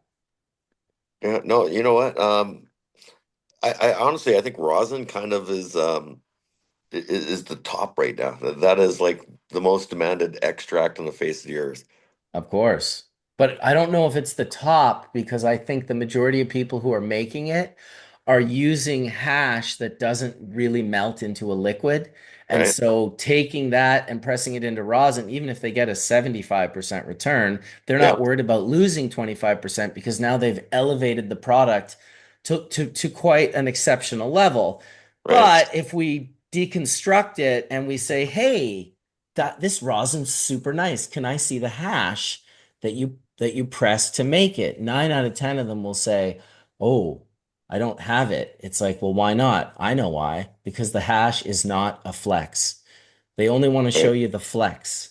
What I really want to see is in a perfect world, and I'd love to create this as a product, even though Canada probably won't let me, maybe America will. I would like to have a flight that takes you through the journey of the plant. You get to see the bud, Yeah. you get to see the hash, and you get to see the rosin. And the hash could be complex. It could be dry sift, water hash, um, and static. So a single screen, a multi-screen water hash and a static sifted one. So you have three hashes in the middle, three variations of what the hash can look like from that flower. And then maybe all three of those pressed separately into rosins.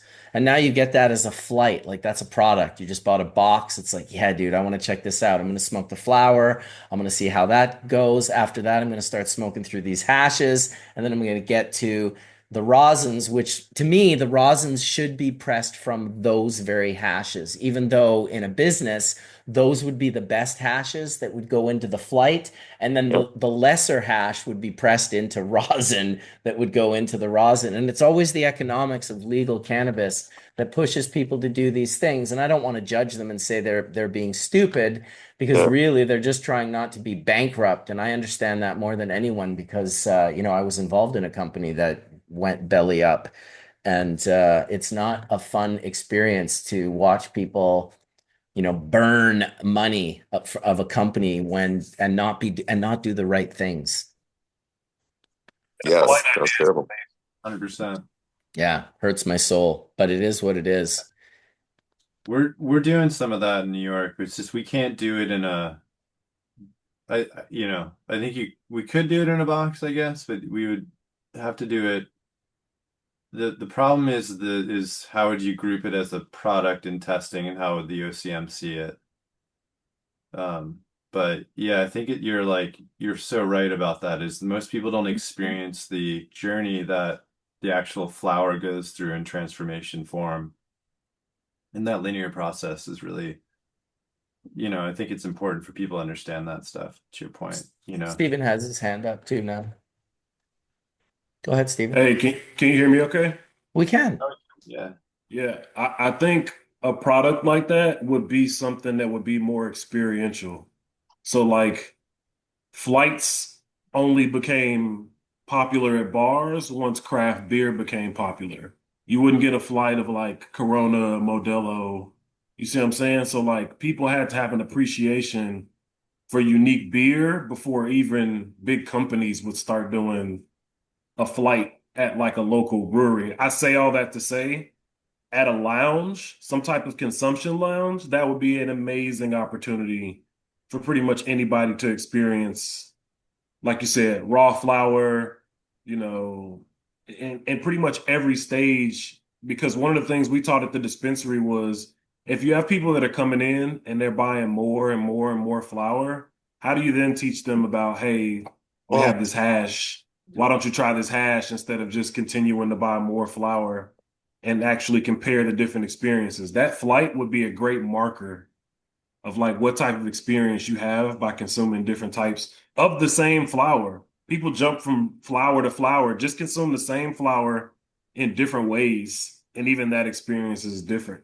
I think it would be an eye opener. I mean, listen, at a dab bar or a lounge, it would even be a much more affordable thing. It would be easier because all you'd have to really do is have, okay, here's a small, like a thin joint. Doesn't need to be a 3 gram fucking infused thing, just a joint. Maybe make it a specialized joint so that you are able to taste, like Ramo said, like I like to taste it. You want them to be able to taste the flower. Maybe it's a bong rip, maybe it's a joint. And then maybe it's a small bowl of hash. After that, maybe it's a small dab. You'd want to make those very small for people who have lower tolerances. And then, of course, allow deli style to make it as big as the customer wants if he's looking to, get uncomfortably high, like myself or maybe Ramo. that was fun. Absolutely. Yeah, it's an interesting one anyway. It can play out. So, what do you think of the strike here with the BCGEU and all the central Well, cannabis it distribution it being closed? it does upset me. I'm not actively involved in the cannabis industry currently, aside from doing some R&D and trying to prepare to be involved again. But I feel very bad for all of my friends and colleagues that are like working so you just can't imagine how hard it is to create success in cannabis legally in Canada. And so many people have been pushing through and staying consistent, working their asses off, and like, just getting by. That this is just like a crusher. Like, this is just one Yeah. more thing that's going to bankrupt people, that's going to send people packing out of the industry. It's really, and then yes, people can say, oh, don't you have direct delivery? It's like, yes, BC in particular, this province does have direct delivery, as do some others. But guess what? The province of BC still takes 15% just for direct delivery, and they don't do anything. They're not involved. So Well, they take the same 15%. Oh, go ahead, Ramo. You probably have a more accurate oh no, no, you're right about this. But the thing is right now during the strike, if stores didn't sign up for direct delivery, there's no way for them to get approved. So basically, they're screwed. So if they don't have any cannabis in their vault, they're out of cannabis. And I remember the last time they had a strike, I think it was 3 weeks long. And at the end of 3 weeks, stores had to close their doors and lay off staff because they literally had no cannabis. yeah. And then, Well, and then this is the crazy thing is that this strike's supposed to last till beyond Christmas, which is crazy.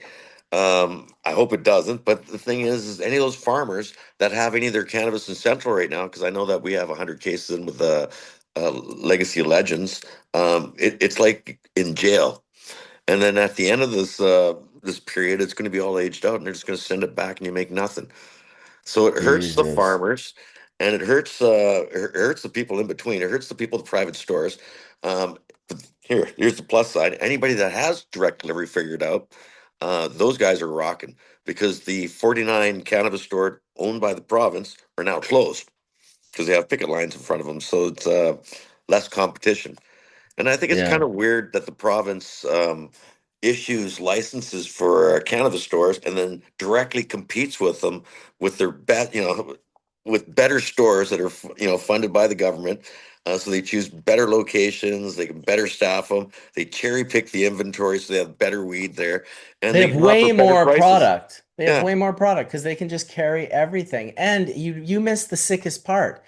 They are funded by the taxes that the other legal stores are paying. So yeah, it's not only that they're competing and destroying these other stores, they're using the other stores to fund it. yeah. So It's they unfair competition. It shouldn't be allowed. I don't know how it happens. No, so it you're makes saying no sense. they don't pay they're not paying taxes, and No, then I'm saying that they are the government. The government is charging all the other stores taxes, and with that money, they build their own stores in got better it, locations got with it. bigger staffs, with more stock, and then they just crush business-wise. So all those stores right now are currently closed in BC, as are all the liquor stores.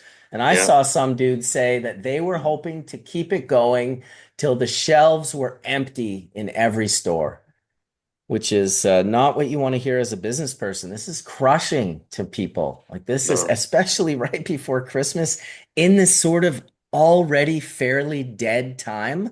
My daughter works at a dispensary in Horseshoe Bay, and she's like, yeah, there's very little. And even with the direct delivery in Canada, there are problems in the sense that it's always, even though it's federal here, we still can have problems with, well, how much money can you send for direct delivery? How much are you allowed to send out of your account? So they get limited, and they could easily be ordering 60 to $70,000 worth of cannabis, but maybe the limit is like 20,000 or 15,000. So there's still obstacles even for the pathways that exist.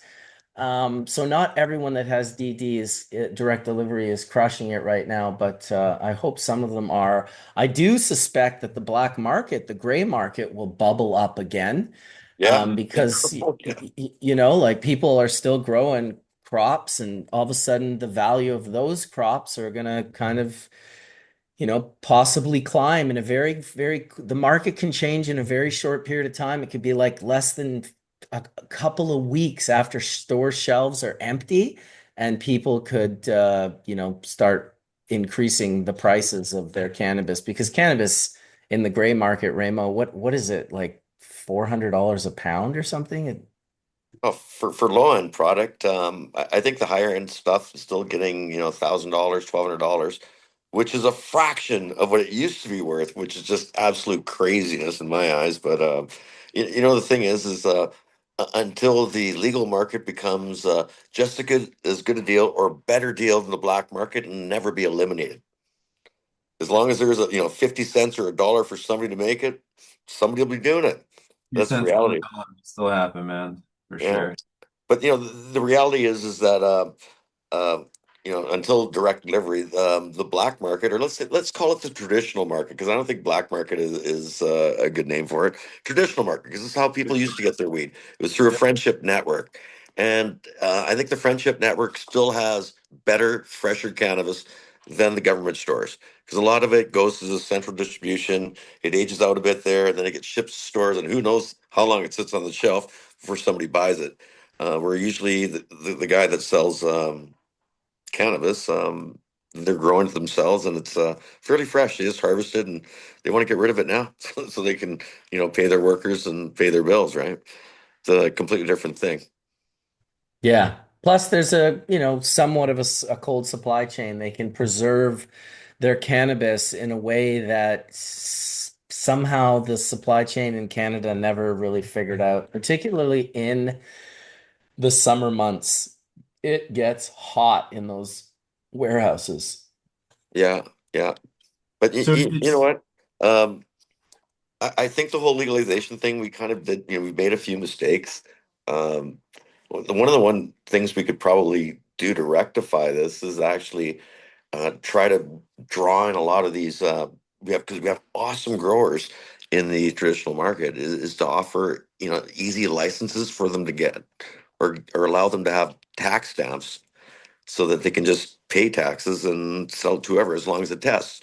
But this is something we said even before we had legalization, that this would be logical, but yeah, it sure hasn't happened.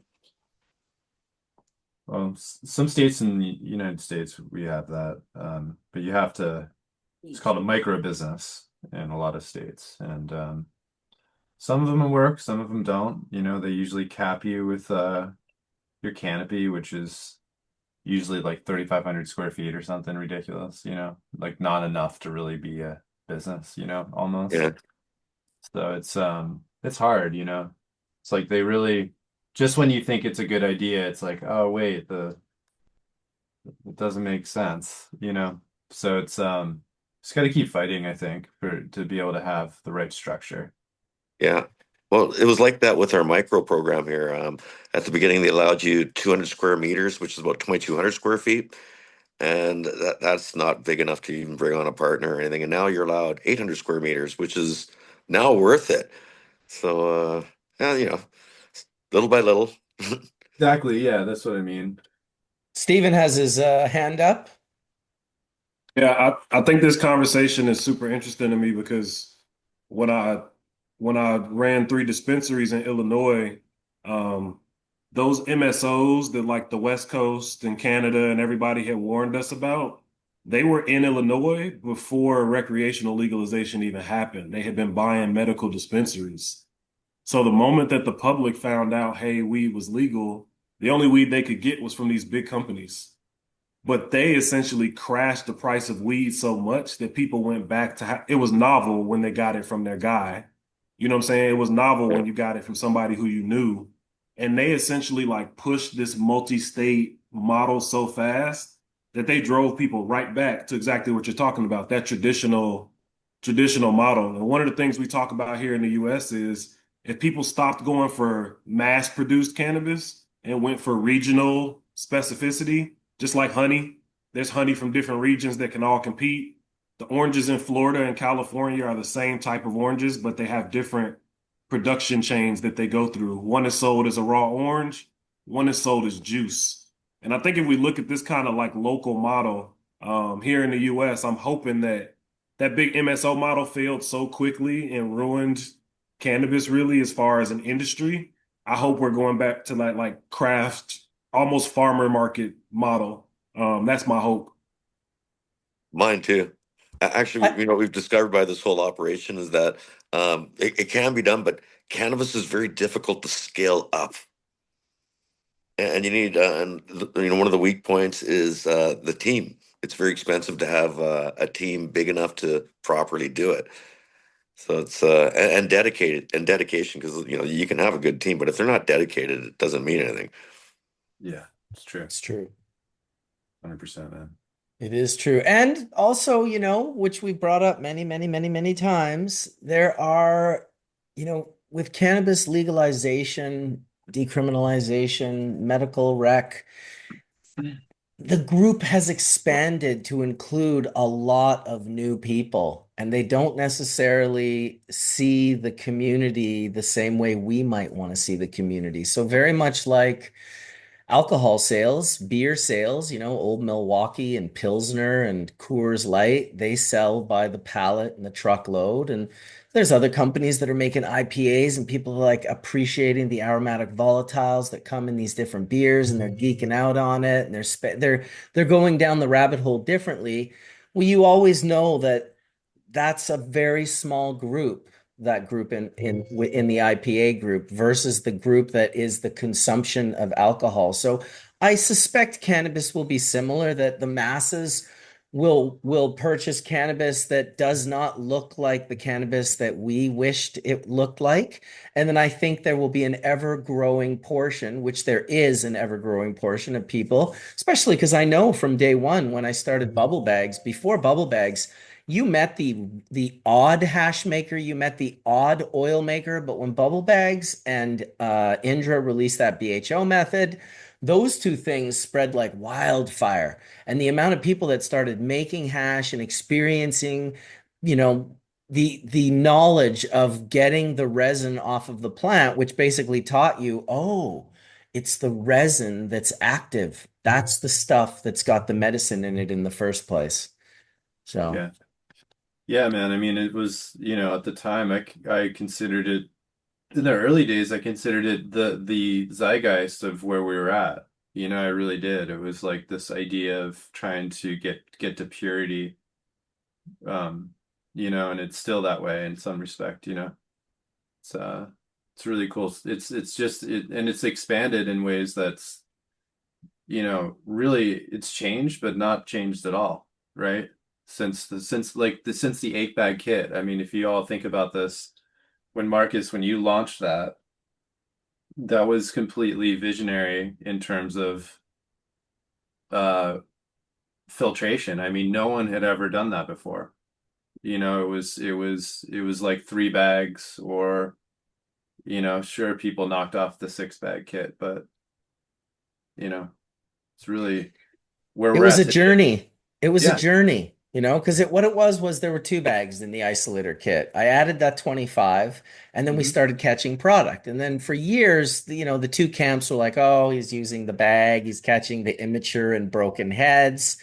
And that was kind of the narrative until at one Cannabis Cup dinner, Breeder Steve had a joint that he had rolled with 25 micron and tobacco. But the way he rolls it is lots of 25 micron, very little tobacco. He was sitting next to Mila, who had a joint of some hash with tobacco, but hers would have been like 80% tobacco, 20% hash. And they switched joints. And apparently, this joint got her super high. And when she asked what it was, he said it's the 25 micron. So it was an interesting full circle to the story because she had been saying that those were just immature heads. Well, we know now that although 25 certainly isn't the most connoisseur quality, to roll it into a joint, it's generally around 70% THCA, Yeah. 25 micron. And if you know how to collect it easy enough, there's a place for that hash to be. It makes sense. It made sense to add that bag. And then Yeah. slowly we just kind of went backwards. We were like, well, 200 all the way down to like 73 is just too great of a jump. And so that's where the 190 and the 160 and the 120, I Yeah. think and then the 45 and then the last bag was the 90 micron that got added. So Yeah. Mark and I just kept testing screens. He would send me different screens. I would make hash with them.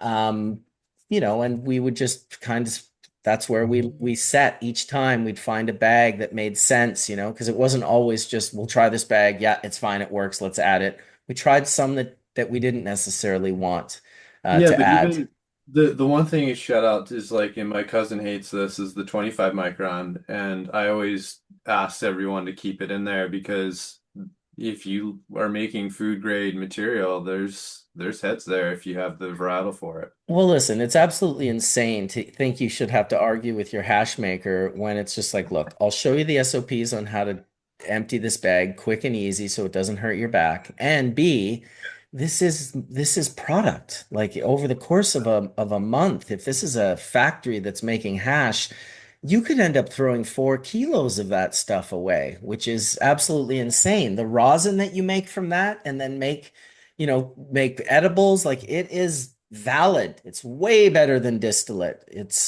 I think there's a product for every grade Like, of hash that you make. It's just a matter of most companies try to get the hash, they try to shoehorn it into where they want it. They're like, "Oh, this is going to be our full melt." It's like, but it doesn't melt. Well, it sizzles. It's like, right, but that's not full melt. Like you're going to take a beating on Reddit if you release yeah. this full melt. Well, And the other companies still do it. They still do it, dude. They're like, "We're dude, the doing it." other one that I see, and I'm gonna fire a shot over the bow here, is like, dude, you're not gonna get away with saying this is first wash 90U at scale unless you have a mountain, I mean, like 4,000 pounds to rip through, and your batches are so big.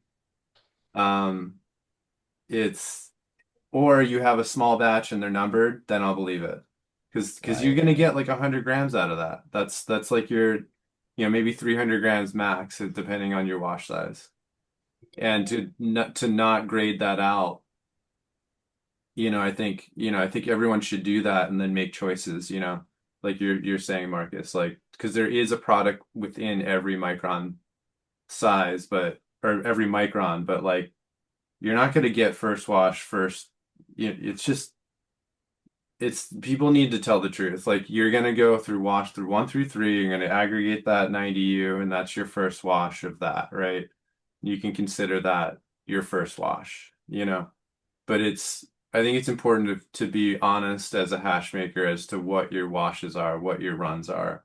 And there's no shame in any of it because your aggregate of those washes are a testament of your techniques and how you arrive there and how you preserved those notes. So lean into that as a hash maker. So you don't need Absolutely. to put it on you know, you don't need to falsely advertise. That's what I'm getting at. I appreciate you bringing it up. It's the truth, It's hard sometimes, especially for companies selling equipment. They're just like, "Oh, you can do 190 kilos. You could do like 7 washes a day." It's like, well, yeah, you could do 7 washes a day, but how much would you be leaving behind? I know that after Ramo grows the herb for months and months and months, he doesn't like to leave 50% of the resin behind. That'd be counterproductive, right? That would be very counterproductive. Are you making a little bit of hash with your product these days? So or do you have hash coming at you from all angles? Bit of both. Not making much hash right now. Still have some hash I made from before. Excellent. Preserves well, right? Yeah, it really does. It ages well. That's what I'm Yeah, doing with these temple balls, man. I just want to age them. Every time I pull them out, they're just like, oh, so delicious. nice. This skin has not been cracked in a month and a half, and I'm gonna probably cure it for a year. It's so soft though. Um, Completely soft, no oil added, which a lot of the companies just aren't able to get the hash to be soft and consistently soft without adding oil. But you don't really want to add the oil. Oh my God, it's like you can see how easy it is to push my finger into Beautiful. that. Yeah, dude, you're gonna like this one. I'm gonna put this one in your hand and let you roll it around for a while. Nice. You'll be like, oh yeah, we're gonna Maybe in the smoke some of future that. we'll have bowling for hash. We'll have bowling balls of hash. Well, you know what? I would say let's take it to the next level. Let's not only have bowling balls of hash, let's make the pins out of hash as well, Nice. Yeah. Why right? not, right? I mean, I'm game for it in a big way. In about 10 minutes, we're gonna do a press club giveaway. I don't know exactly what it's going to be, and I haven't even talked to them, but they're such cool, amazing folks. I know they'll be down with this. I don't know if they're going to send you some of they've got this cool pre-cut parchment paper, the Press Club premium resin paper. These are 8 by 16. There's 100 sheets in there. Or they have all sorts of really good little bags. 2 by 4s. They have 3 by 6s. as well, filter bags. So, and then they have that really cool rosin spoon. They've got great magnets, the Press Club magnets. These Nice. things are super strong. I don't know what they're going to send you. It'll be something. It might be their big wash spoon. It might be some bags. It might be they got these nice little dabbers. I quite like these little units, particularly because they don't roll because they have edges on them. So when you put them down, they don't like roll off the table. Not that it could anyway, because it has a pretty big fat pan on it. Rolling wouldn't be possible, but in about 10 minutes, I will announce a winner. I have Nightbot open, and everyone that's typing in the chat is entered to be able to win the giveaway. So we will do that in about 10 minutes. In the meantime, what is that? Your third joint you're smoking now, Ramo? I haven't been counting, but I'm getting good and medicated. Yeah, you are. I feel like I got to keep up and maybe hit a fat dab, although I can smell the pancakes. My wife's Oh making no. pancakes. Yeah, I smell them. I might want to crush a pancake or two before I have this next dab. Hopefully, I'll get to crush these pancakes before I have to do this giveaway. But as always, when I do this giveaway, you got to send me an email right away, bcbubbleman@icloud.com. If you win, we'll announce it in the chat. We'll put the email in. You send me the email. I tell you something to say in the chat room, and then I know you're the person that has sent me the email. It's the only way I've figured out to connect the email with the actual winner, because otherwise anyone could send me an email and just be like, I'm the guy. I won in the chat room. And then I'd just be like, okay, great. Get like 9 of those, have no idea who the real guy is. That's how we're doing it. So yeah, we'll do that in a little bit. In the meantime, yeah, you want some pancakes as well, Lemon GF? Well, you're gonna have to get over here because they are almost ready. Aloha, Hawaii Sustainable just popped into the house. Imagine this, Hawaii is 3 hours earlier than the West Coast. So it's 11 a.m. right now. That's like 8 a.m. 8 Crazy. a.m. in the morning. It is crazy. That's why when we had Rick DeLisi come on, when he shows up at like 9 a.m., that's 6 a.m. in the morning. Well, he's Florida, right? No, well, his dad's in Florida. Rick's in Kauai or Maui or one of these. I don't know which one, but he was in Amsterdam for the longest time. I think he sold that spot and now he's in Hawaii. But his dad Great. is in Florida, which is wild because they spent so many years apart when his dad was in prison. I know it must be difficult for him to be like, I know he probably wants his dad to come to Hawaii and hang out. And I'm sure his dad's No probably doubt. like, no, no, no, come to Florida. And he's probably like, no, fuck Florida, dude. Like, come to Hawaii. Yeah, Hawaii. Yeah, I think I'd end up in Hawaii. I think I got to go with Rick Jr. on this one. Hawaii is the one I'd hit. Yeah, no doubt, no doubt. Absolutely. So, yeah, not overly happy about the strike happening here and how it's affecting small companies, medium companies, large companies, all these different people who work at dispensaries, like Ramo says, once the shelves are empty, those companies will be forced to, either lay those people off or not give them shifts for a while. Yeah, And if it but goes till Christmas, that'll bankrupt companies. but there's another level to this as well. Uh, at the same time, we have a postal strike, and Canada Post probably ships the majority of cannabis in Canada, I would say, because it's the most cost effective. So there's a whole bunch of cannabis, I'm sure, caught up in that system. That's right. I totally forgot about that, which is also in its own right absolutely bonkers and insane and really like Canada Post strike alone is detrimental. To have Canada Post and the BCLDB as well as the liquor all go on strike is It's it's insane. definitely not helping anyone for sure. It makes me So, feel, I'm glad I have my stash, I'll tell you that much. well, Pancakes have arrived. I feel Pancakes. sorry for any of these producers that rely on Canada Post because in order for them to like still deliver, I guess they could use like a Purelator, but it's quite a bit more expensive. So it's not cost effective. So Yeah. the stores are allowed to do their own delivery, but they can't use the service that the mail's on strike? Is that what's going on? Yeah, Yeah. exactly what's going So on. most people who order online, is that kind of what's common? Well, And it just it like depends where they are. Yeah, if I think they order online. A lot of these stores now have delivery vehicles, and they'll deliver okay, directly to the consumer. But I guess they got rely also, like for medical marijuana, they rely a lot on the postal system to deliver that cannabis. So that's not happening. hmm. That's too bad.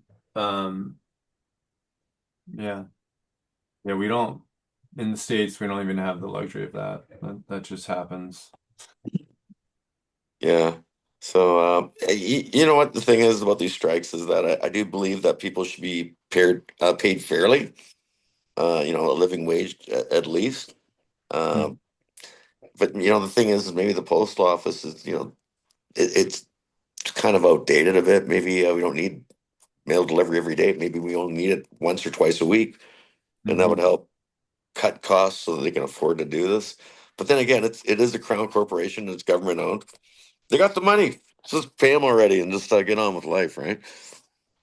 Right, man. Don't they lose like $10 million a day? I'm not sure what the stat is, but if that's the stat, yeah, they, they could have already afforded to pay these guys their raise like last week, right? Totally. Post Yeah, office here it's in the U.S. is getting privatized. Hmm. really. I don't think Yeah, that's a good thing. we're two steps away from Amazon and those type of companies pretty much like putting our postal during COVID, our postal service got exposed. Um, it was the first time, like, I remember when I was a kid where it took you a month plus to get packages. And during COVID, it went back to that, where it could have taken you 2 months to get a package. Um, and all the private companies are like, oh, we didn't have any trouble during COVID. We just scaled. So now the Yeah, big companies are pushing back against the US Postal, and they're like, just give us all the deliveries. So it's not a not a fun conversation, but the truth is, like, got to keep your ear to the pulse because those companies like Amazon, they claim they're interested in cannabis delivery. Hmm. well, they'll probably So be good at it's it. Dude, those companies are frightening. I've ordered things off of them and gotten it in like under 24 hours. I'm just like, what were you storing it next door to my house? Like, what the hell? I think the quickest one I got was like 14 hours or something. And I just thought, that's pretty scary. Amazing, good service. I mean, it is, but it's also like the very thing that everyone eventually complains about. That service puts everyone else out of business. That service makes it like impossible to support, any other business. And it just becomes, well, it was like when I was doing photography. There's a company in New York called BH Photo, and these guys have buying power. They buy $100 million worth of camera gear. Or I could go support my local camera guy here in Vancouver on Granville and pay like 40% more. And I'd just be like, Really dude, you're making it hard for me to like buy cameras off you. And he's like, you think I'm making it hard? It's like, dude, I can't compete with these guys. And I'm like, bro, I can't just pay 40% more because I want to support you and keep you in business, Like I can order this from New York, and even with the cost of the tax that I pay bringing it over the border, it still ended up being a fraction of what it would have cost had I paid the Canadian company. Even with the exchange rate being terrible and paying in US, turning it into Canadian, adding the tax over the border, the shipping from across the country, all of that, it was still much cheaper, like probably 25 plus percent cheaper. So it's like, how do this is the problem. And we talk about it in cannabis all the time where we're like, oh, we want to support the small guys, but the bottom line is once the big guys, if they ever can replicate the quality, which they won't even have to because most of the people don't want what we want for quality, once they create the convenience enough and make it available and quick enough, that's how they'll own like 80% of the market. And I bet you everyone on this panel has ordered something from Amazon in the last couple of months. yeah. Actually, unfortunately, Amazon is the death of grocery stores because people can just order fans and lights and nutrients and whatever they want now from Amazon for cheaper than they can buy it at the grocery store and have it delivered to their house. So it's kind of crazy. But the one thing I like about grocery stores is that the people that work there are very experienced and they can help you with problems. Where Amazon, well, they're not going to be great at giving you any tech support on the product or on your garden. Yeah, I I agree. I think it's too easy to buy stuff and just put it together versus actually having somebody who says, hey, these are the considerations that you should take. I always tell people before you put lights, electricity, and water inside of a tent, kind of know what you're doing so you don't start a fire. Absolutely. And classic. actually, when it comes to lighting, one thing you do want to kind of watch is these Amazon lights that you can get super cheap. We've all seen them. And the problem here in Canada, for insurance reasons, because we're allowed to grow cannabis inside, if they're not UL rated or CSA approved, um, and you have a problem with that light and it burns down your house, you're not insured. Exactly. So, the onus is on you. Like usually, you have to have maybe a certified electrician install that light and get that certification for you. So really, are you getting a discount on this light, or you can potentially lose your whole house and everything you have because you saved a couple $100 on a light? Yeah. But A discount, really. It's a vector in disguise as a discount, a vector to completely flip your life upside down. I always appreciated the grocery stores myself. I always, that was one of the first places I went where I met my OG mentor, Ron Hickey. I met him at his grocery store called Nature's Nutrition. And yeah, it was an incredible, just walking in there and kind of, potentially thinking I was going to talk about tomatoes with him and him just saying, hey, listen, I know what we're talking about and it ain't tomatoes. And just bringing me in and being so open, I was like, this guy is absolutely nuts. Little did I know that he had just gotten out of doing 6 years in prison for cannabis and that he was going to kind of, do this hydroponic story, had like 2,000 watt light bulbs in the front oh window, no. like blasting out to his to the front street. People were just like, holy shit, like what is this all about? This was like late 80s, early 90s. And yeah, Ron brought me in, taught me so much stuff, gave me so much information that I would be sad for young growers if they didn't have access to go meet that crazy guy at the grow store who's just gonna like open your world in regards to how you frame, how you look at and frame growing cannabis.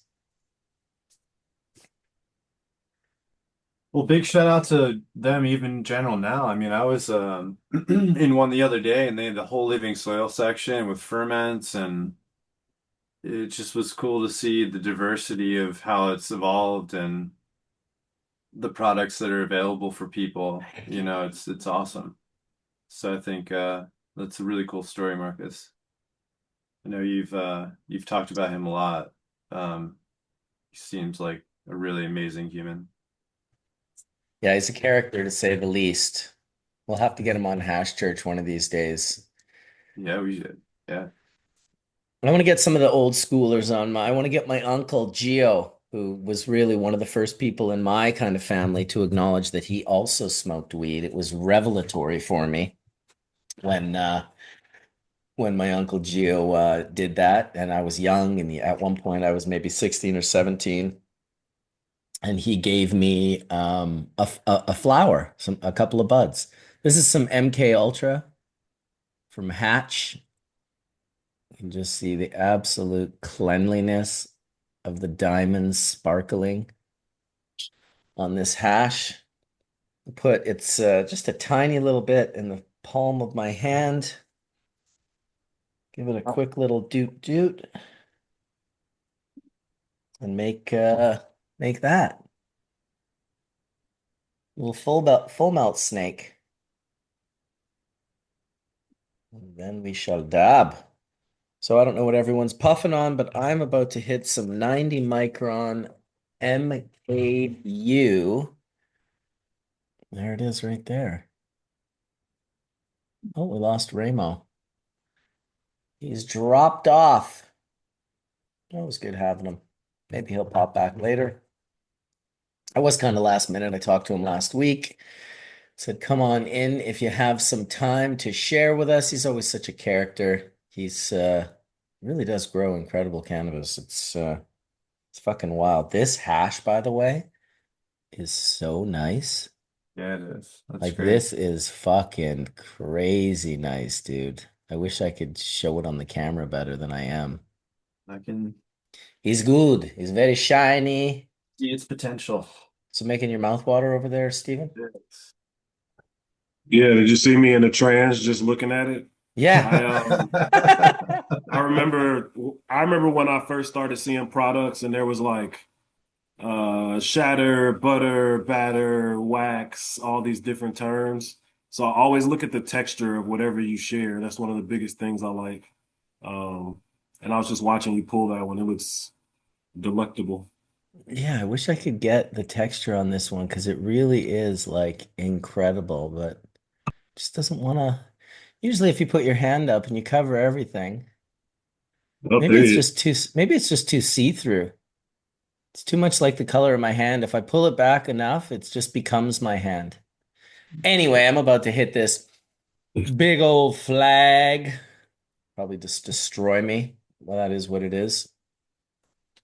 Maybe you guys should hit a dab as well.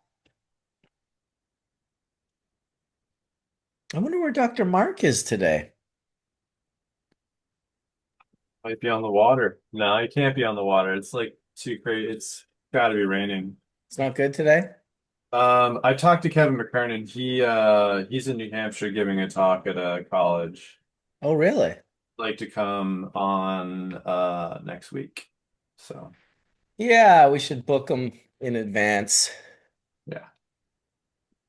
Book them in Marcus, so advance. we're doing another sports episode. It sounds like it. Yeah, we've been talking about it a little bit with James. The idea is to, yeah, put a good panel together, and they've got some athletes that they have in mind, and I know that you also would be a part of that show and probably have access to some athletes. Yeah. Dab We're time. actually gonna be have you heard of the Kenigma? No, I don't So think the so. Kenigma is an online educational resource that I've been writing for a couple years with Dr. Cody Peterson. He's a well-known pharmacist on social media, but we're going to be doing a regular monthly segment where we have one expert and an athlete, and we kind of talk about specific stuff the same way we did before. Olympians, pro athletes. There's a big Rolodex of them, so we want to give all of them a chance to like tell their story. So yeah, we're gonna be doing monthly calls with athletes and like a scientist, doctor, etc., trainer. That's awesome. I love that. Yeah. So I will definitely let you know as soon as it kicks off. Yeah, please do. Come check that out for sure. Do whatever I can to help give you some exposure and share it with our audience. That was delicious, by the way. Holy Moses. I downed that whole flag. I miss dabbing flags, Colin. I'm not gonna lie. I do it often these days now. I'm really enjoying just like hash and it's in its own state. I should give this giveaway, this press club giveaway. I should get this done because I did say 11 and now it's 11:09. So clearly I'm a flake and I don't ever do anything I say I'm gonna do. I'm just joking. We're gonna do it 9 minutes later. I got 93 entries. So well, first what we'll do is we will make it what do you call it? Transparent, right? Transparent. Not picking any favorites. I'm going to push this choose a winner button. And then all of you guys are going to see there's the press club in the room. This is a press club giveaway. I don't know if it's going to be some parchment paper. I don't know if they're going to send you a letter saying, hey, thanks for your support. Maybe they'll send you one of these dabbers. Maybe it'll be a spoon. Maybe it'll be some bags. I have no idea. I just know that everything they have is bomb and you'll be stoked, whatever it is. I can promise you that. So here we go. 3, 2, 1. Choose a winner. The winner is Alex Techman. No shit. Good for him, man. Good for him. That's Alex. Alex Techman. Boom. Boom. So hit me up an email, Alex, ASAP Aruni. Wow, there's a lot of the chat's going crazy right now. I don't know if I'm just catching up. Okay, so Alex Techman for the win. Send me an email at bcdoubleman@icloud.com. I love the community of like stoners because one person wins and we're all like, yeah, like we want to see Alex now. Where's Alex? Come on down to the Price is Right and get your Dun dun da prize. da! I Yeah. totally hear the Price is Right music. The Da whole da da chat da is da like da da da screaming. I da can see da da everybody da just da. jumping up and down in the chat. Totally, dude. They're all like, "Congratulations, yeah, buddy, Tech Man, Alex, Alex." This is the chat room right now. They're fucking. These guys are Nice. awesome. Beautiful. That's great. Well, hopefully he's gonna be in the chat and he's gonna say, "Hey, I won. What's up?" But we'll see if he's still here. He has not said anything yet. But I feel like he sent me emails. I don't think this is going to be a hard one to find the real Alex Techman. But he's in here regularly. Exactly, Camden. Well, we'll hit. We've got him. Yeah, we love you hooking up the community press club. Honestly, you guys are awesome. Fucking thank you guys so much. It's been such a joy working with you guys this last year. And yes, Bob Gnarly, get your dogs spayed or neutered. Dogs are like, what? What'd I ever do to you? Huh? Huh? Don't worry, we're just talking about cutting your nuts off. You just never mind you over there. Just don't pay attention to what we're talking about. This is adult conversation. There he is, Alex Techman. All right, Alex, send me an email ASAP at bcbubbleman@icloud.com. Maybe Bingo will throw it in the chat and we'll get that off to you. Yes, I'm feeling like Oprah. You get a car and you get a car. Just giving cars away today. Man, I'll tell you, I just constantly want to play with these balls of hash. Like I am telling you, man, these balls of hash are awesome. And this isn't bubble. This is like sift hash. I didn't wash this at all. This is not water hash, so it's always good to have. Yes, we found Alex. Alex is going to hit me up on the low. Hit me up on my email, and I'll just send. I'll add Jeffrey there, the press club, to the email. Oh yeah, right on, dude. Saying goodbye to the kids on the phone. Look at this. He's a good dude. That's the Hash Church community doing their thing. Appreciate you guys. I should. I'll do a giveaway next weekend. We'll give away, I don't know, like a set of 1 gallon bubble bags or something. And maybe some of these Six Star printing stickers. Because man, this guy from Six Star makes the good. They are like bumpy and really just super high quality. Once again, my camera. Oh, there it is. Now it's grabbing. You can see the quality of the sticker is kind of ridiculous. And it's bumpy and feels substantial. So I'll put some of those in and I'll put one of the Bubble Man holographic stickers in. We'll do that next week, but this week it is the press club. I don't know if you're going to get some cool magnets. I don't know if you're going to get a parchment sheet with some screens. I really don't know. Maybe they will talk to you, Alex, and say, "Hey, do you have a press? Do you make water hash? Do you what would make the most sense?" So yeah, big shout out to the press club for lacing up Alex with a little kick down. It's pretty nice. It's pretty nice. Yeah, OG Brick, you got yours. You got the spoon and the stickers. Very cool, very cool. In the meantime, man, I'm excited to watch your sports show, Steven. That's a really good idea, doing that, like weekly or monthly or whatever, with especially if you got a nice long Rolodex. That would be that would offer consistency where you could just be like, yeah, we just have like 40 people. We're just gonna like hammer these out one by one by one by one. I like that a lot. I think it'll be popular. Yeah, it's pretty interesting. The more I talk to people who like sold weed in college, a lot of them will tell you like the people who are buying weed were athletes. Majority of the time, like that was just a thing in college, especially like nowadays it's a lot more popular. But when you find out how many people in locker rooms are consuming, I think the guys in the NFL say like 75 to 85% of every NFL locker room um, are consuming cannabis. And if you've ever played football and you know what your body feels like the day after a game, it's one of the worst feelings. It feels like you got beat up by a group of people. Yeah, well, you Um, did.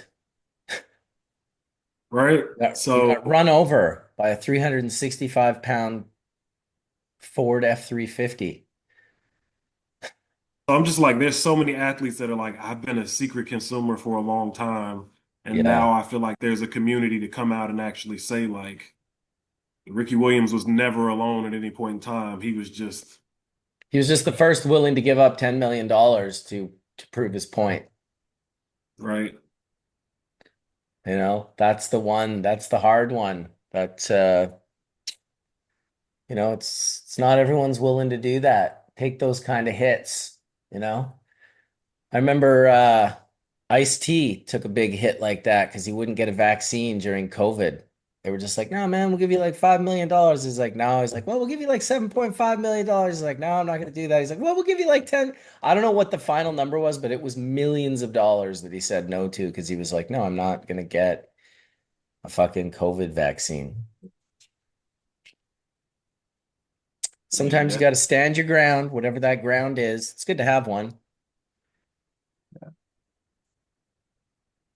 It is definitely good to have one. So So what Steve, else in the cannabis world? It's coming into October. We've got our strikes in Canada. I think a new tax just hit Michigan that's going to make the total tax like close to 40%. It's like a new 15% tax or something. I saw they were picketing and fucking, trying to fight the good fight there. That is an incredible blow to a fairly mature cannabis market in Michigan. It's not like they're selling $100 grams anyway. It's priced well. So for them to come in, not that I understand pricing the cannabis market where people are buying $100 grams more, but bringing a tax in like that for Michigan is going to bankrupt a lot of companies. yeah, it's a 24% wholesale tax scheduled to take effect January 1st. Like on top of an already 16% tax, right? Recreational cannabis consumers pay a total of 16% in taxes, the 10% excise and 6% sales tax, I guess. So, So now 24 on top of 16. no, I think well, they're saying proposed tax changes starting January 1st would be a new state budget signed into law October 25, includes a major change to cannabis taxation, 24% wholesale tax, a new 24% excise tax would be applied to the first sale or transfer between a cannabis business and a retailer. So, yeah, you're right. This is like if you're a retailer and you're buying like your products, Marcus, right? Um, that exchange already now comes with a 24% tax on it. So, Mm, dang. Yeah.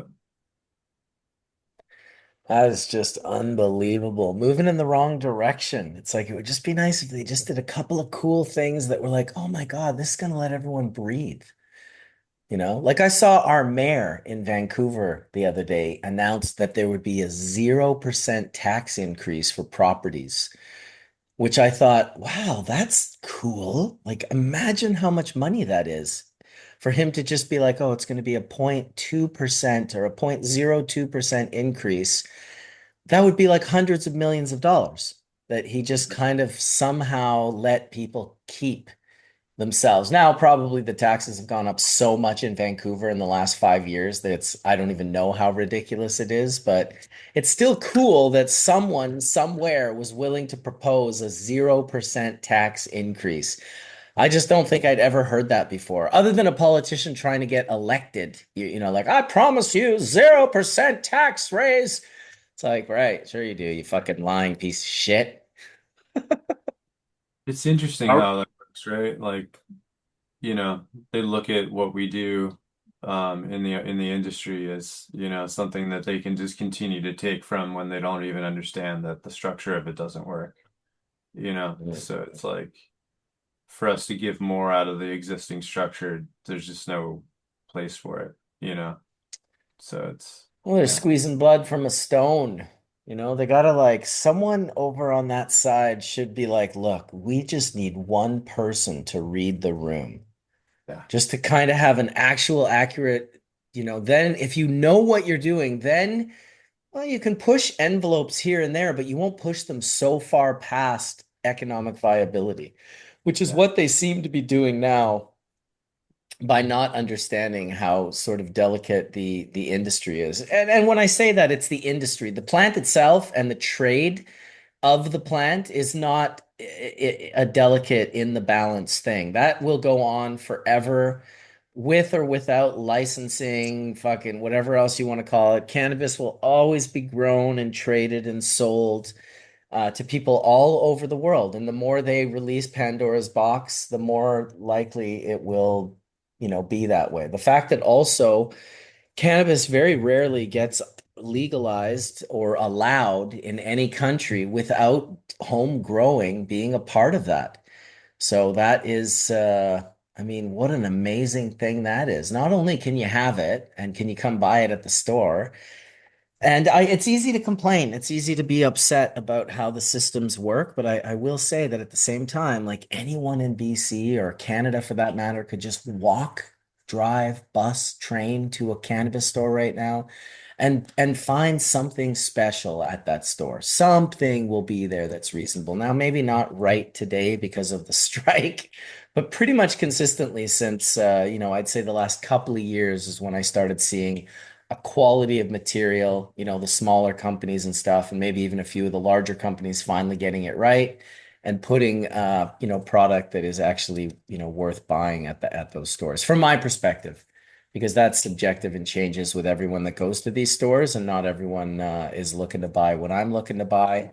Uh, I go visit my daughter at the store she works at all the time, and I watch people just come in one after another and buy pre-roll joints, pre-roll joints, pre-roll joints, pre-roll joints. It's amazing. And in a sense, I'm happy for them.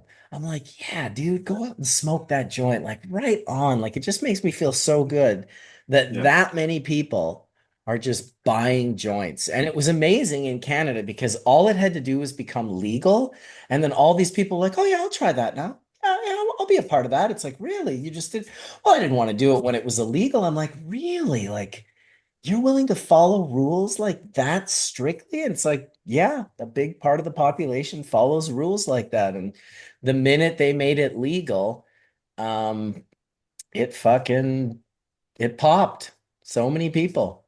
My daughter tells me that everyone buys cannabis. She's just like, you wouldn't believe it, Dad. It's everyone. It's so many people in our neighborhood. It's so many just like from little old ladies to freshly 21-year-old dudes coming in to buy joints. It is pretty awesome. All right, Alex sent me an email. I'm gonna check that real quick because he's asking me if I got the email. So probably it's best if I pay some attention. Yes, I did. I got his email, and that is him. All right, so I'm going to tell him what to say today.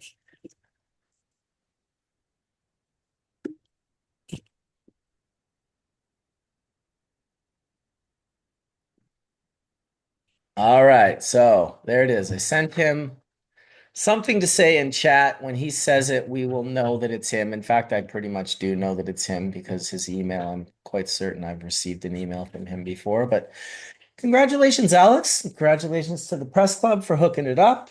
And shout out to Puffco because I'm about to rip a dab.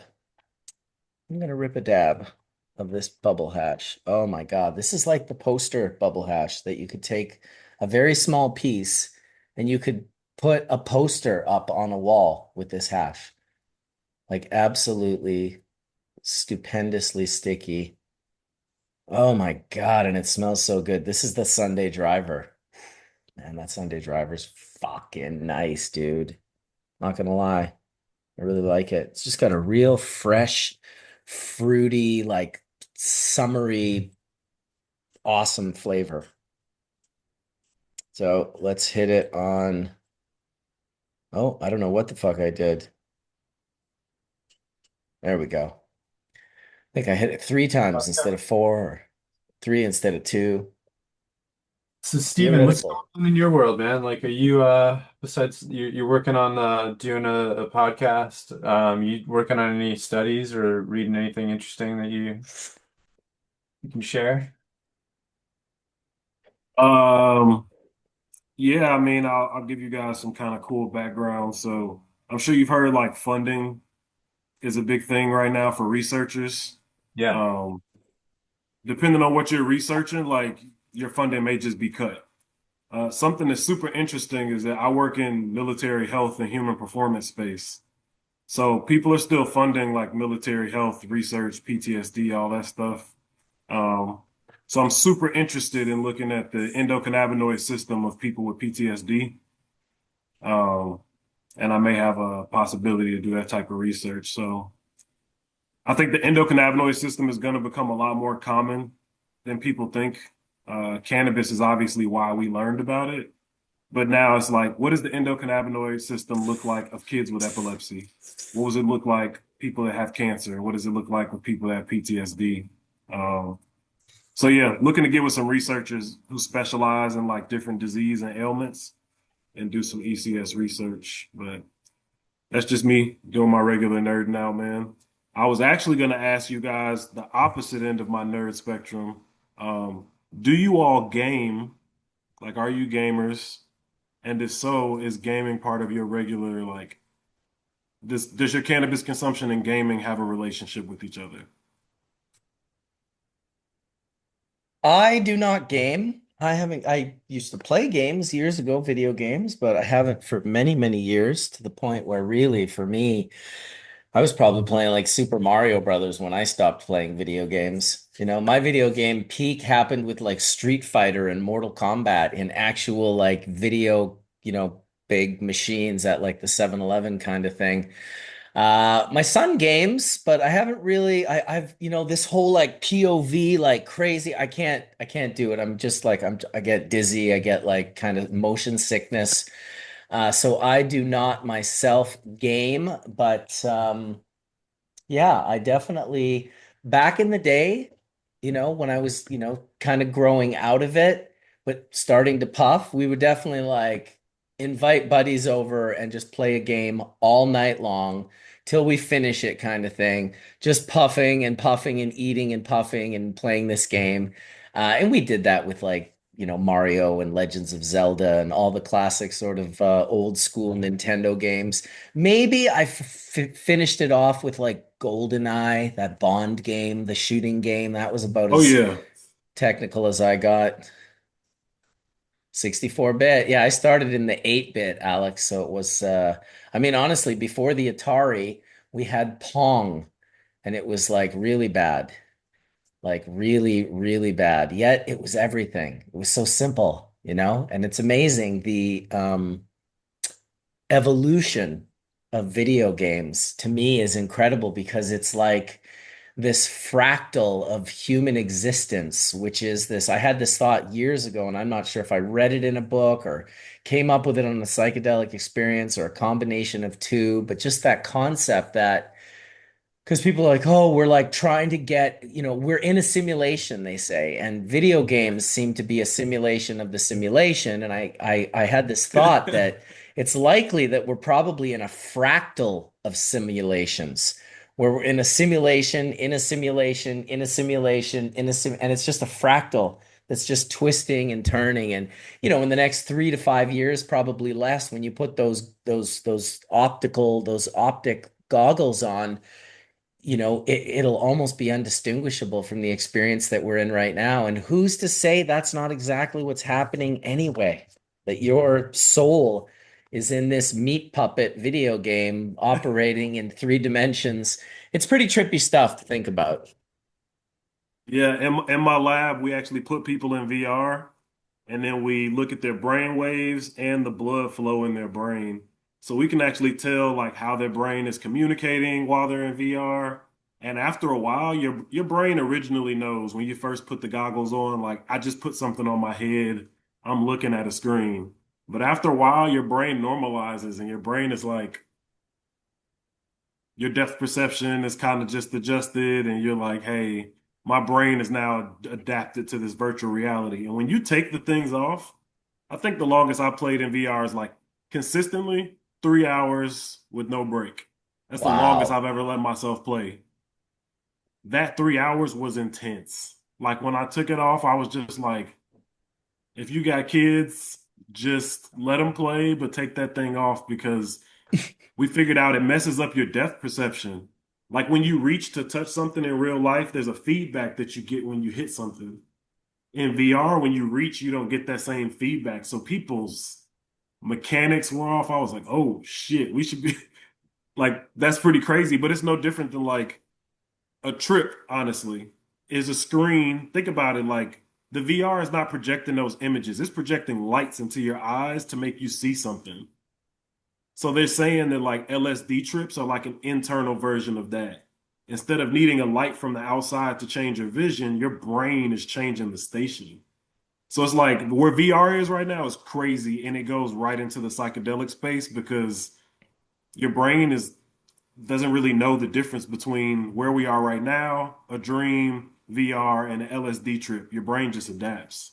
Yeah, it's just programmed by your subconscious. That's why the narrative that you tell yourself is pretty important. You want to make sure that that story is on the positive and not on the negative. Sometimes, especially people like they like to, kind of derail their own lives and cut their own selves down. They'll say this, oh yeah, I could never do that. Or just it's like, of course you could do that. But like the more you say I could never do that, the more that will become a reality.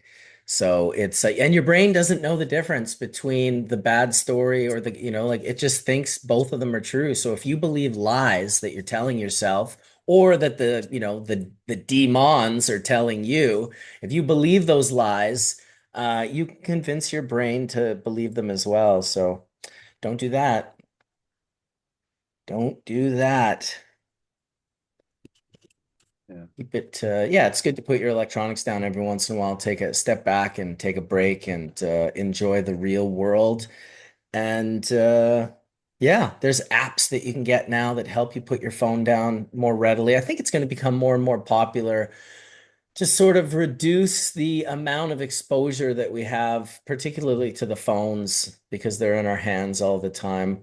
I know from my youngest son, he can watch an hour of The Simpsons and be pretty much unaffected, get up and go off and do the rest of his day. But if he does over an hour on his iPad, it actually changes his personality and it makes him like aggressive and angry and not want to agreeable, and it's really fucking noticeable, and both my wife have noticed it like as clear as a bell. So we don't let him do more than an hour. We keep him just under an hour. He can max out at 53 minutes. When he only has 53 minutes, he very rarely does it all in one sitting because he wants to extend it. So he does like 10 minutes and 5 minutes and 10 minutes. And those exposures don't affect him in a negative way.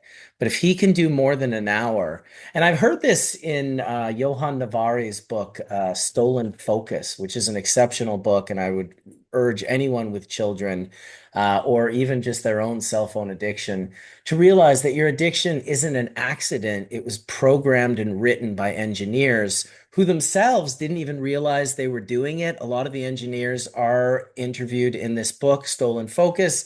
And they say, like the guy that created Infinite Scroll, where it doesn't stop anymore, but it just keeps going. He thought he was doing good. He was like, yeah, this will keep, people from like, I'll save everyone so much time. Well, it increased people's online activity by 50% instantly. The minute it was added, the fact that you didn't have this split second for your brain to stop at the bottom of a page where it said next or two or three or four, And that just made it so much easier for people to get sucked in more. A lot of these engineers are like, I won't let my kid go anywhere near it. We don't allow our children to use these technologies because they're all double-edged swords that got used for the wrong sharp end of the sword. And so what the end that it got used for is to steal your focus and then monetize said focus.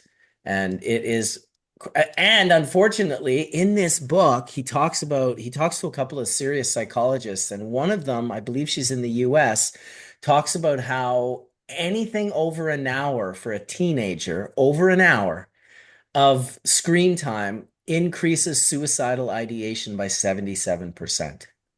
I was like, holy shit. Welcome, Dr. Mark. Hey, folks. How's it going Talk, today? It's going pretty good. We kind of got a little off topic talking about the dangers of screen time, but not really off Yeah. topic because Stephen had asked the question about video games and cannabis use, and he talked about how he had spent up to 3 hours on one of these VRs before, and he talked about setting people up and scanning their brains, and you know, it just kind of led us here very naturally. But yeah, it's a good thing to be responsible for, and it's not only kids who have problems with these things. It's adults as well, so be careful with yours. Uh, Absolutely. I mean, you were just talking about getting out and being in the real world. Well, I'll use that excuse for being late to Hash Church. It's just such a fucking beautiful day out here, and the colors down here in the Champlain Valley are like peaking. And yeah, it's a beautiful day in Vermont. And it's tough to, you know, sit behind a computer for 4 hours when it's so nice outside, right? It's just Dude, I'm telling you, I've been here for four, well, for three, 2.5 actually so far. I went and got myself a little tree that is reminiscent of how it looks there right now. So is this kind of what you've got going on right now? This is my sumac tree that I just got.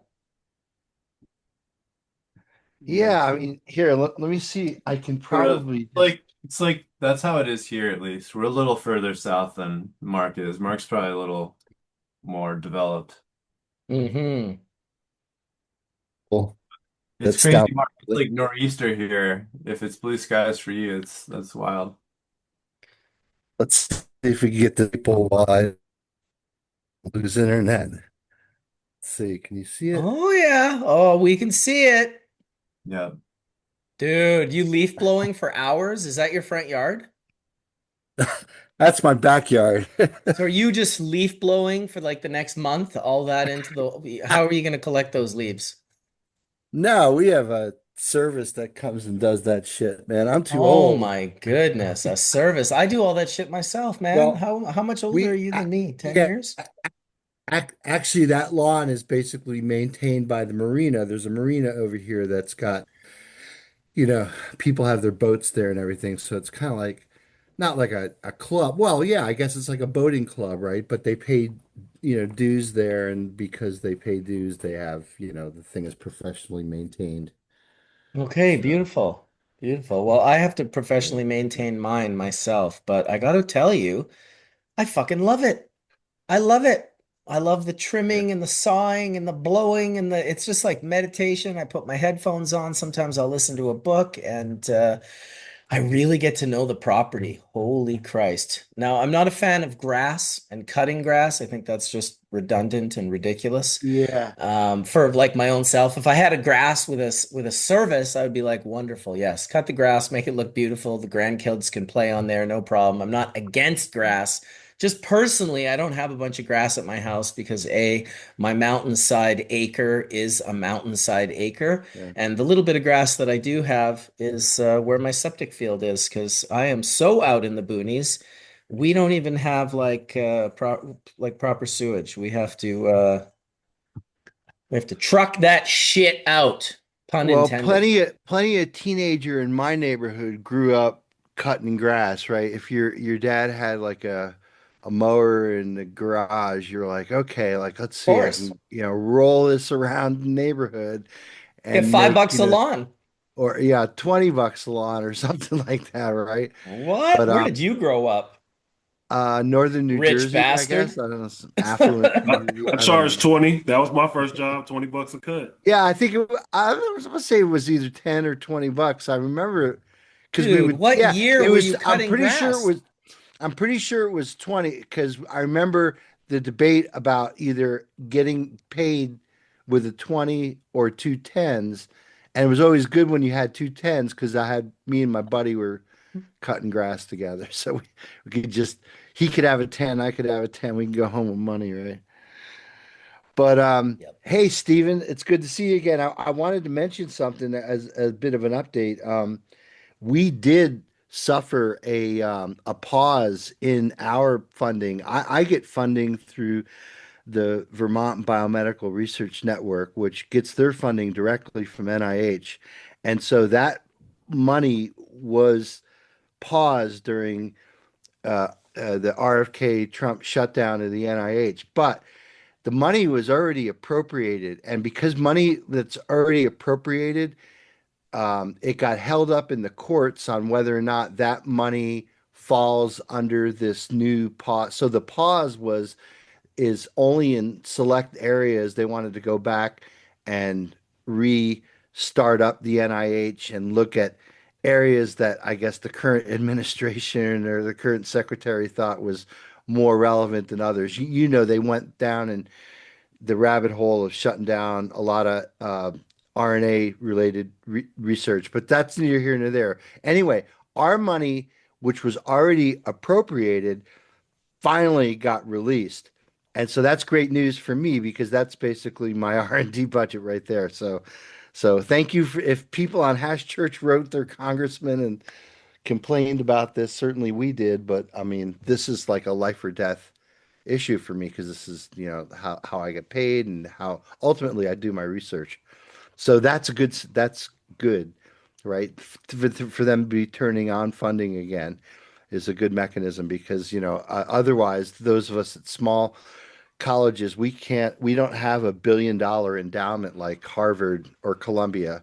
So we can't rely on just, oh, well, we got a lot of money in the bank and we could just borrow against that and keep our professors employed and doing research. So the upline is, research is going, it's going well. I have two students who are giving talks at the American Chemical Society meeting, not talks, I guess, just posters in Atlanta. And yeah, it's good to be doing research again. It's good to have the money to do so because it costs money. Yeah, everything costs money nowadays. Holy shit. I went and tried to buy some lumber recently and I was actually like, I was like, no, this can't be the price of the wood. Like, are you kidding me? And she was like, no, that's the price of the wood. I was just like, holy shit.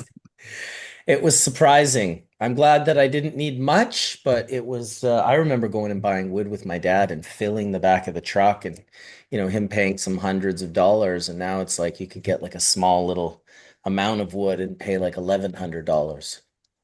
I think that's just the economy in general, Marcus. I think what happened during No, what the happened was the orange shutdown. wizard of tariffs actually happened. This fucking guy Well, right here, uh, who immediately halves your portfolio when that card gets played. You're like, I'm ba-bwam! I'm trying to Oh stay my away from God. politics. I'm trying to stay away from politics. We have a lot of We a are lot of staying people away on. from politics, but the bottom Uh, line is wood's expensive. I'm not gonna lie. yes, If you need to build yeah, some shit, it is yeah, expensive. You'd be better right, off growing your own at this point in time, to be right. honest. They got a lot of Fucking trees in Canada, right?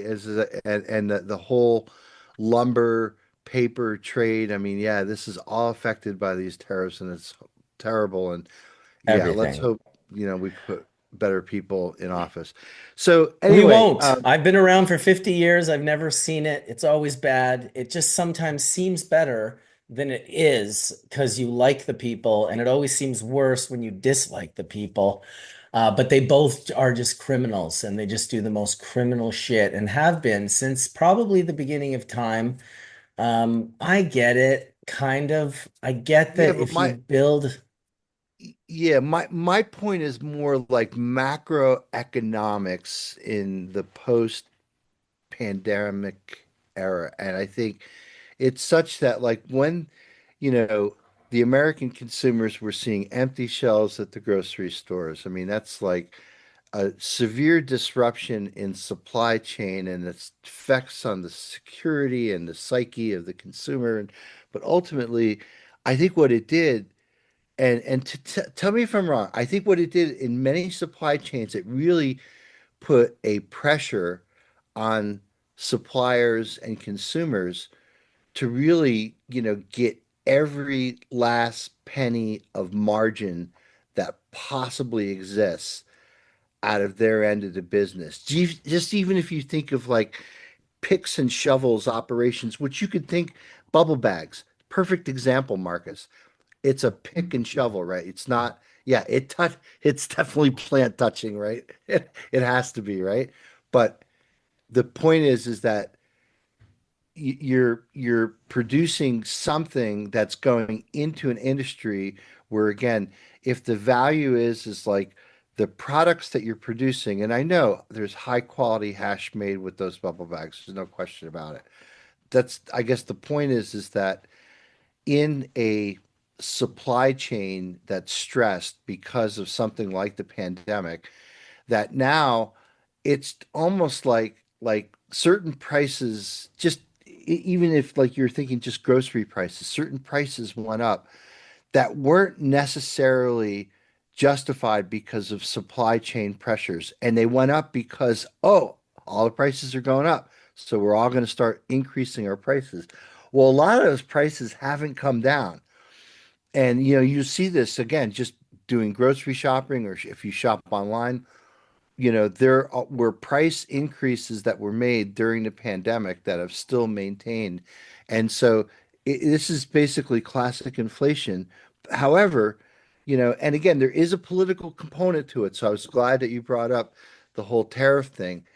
I don't know that at this point in time, again, like a lot of businesses that are very stressed under supply chain arrangement these days, and that could just be your packaging, could be your vape hardware, could be anything along those lines where, again, you're existing at such razor thin margins that some of these businesses are barely alive. You mentioned Michigan before. Michigan has always had a very robust legacy market, right? There are a lot of heads in Michigan, a lot of people who grew good weed. There was good genetics there for years. And yeah, increasing taxes is exactly what you don't want to do, because now you're going to basically, the person who was maybe going to the dispensary now is just going to go to their legacy grower and get whatever they need. I mean, it's ridiculous because in this economy and everything, people have less disposable cash, which is kind of like where their maybe cannabis funds were coming from.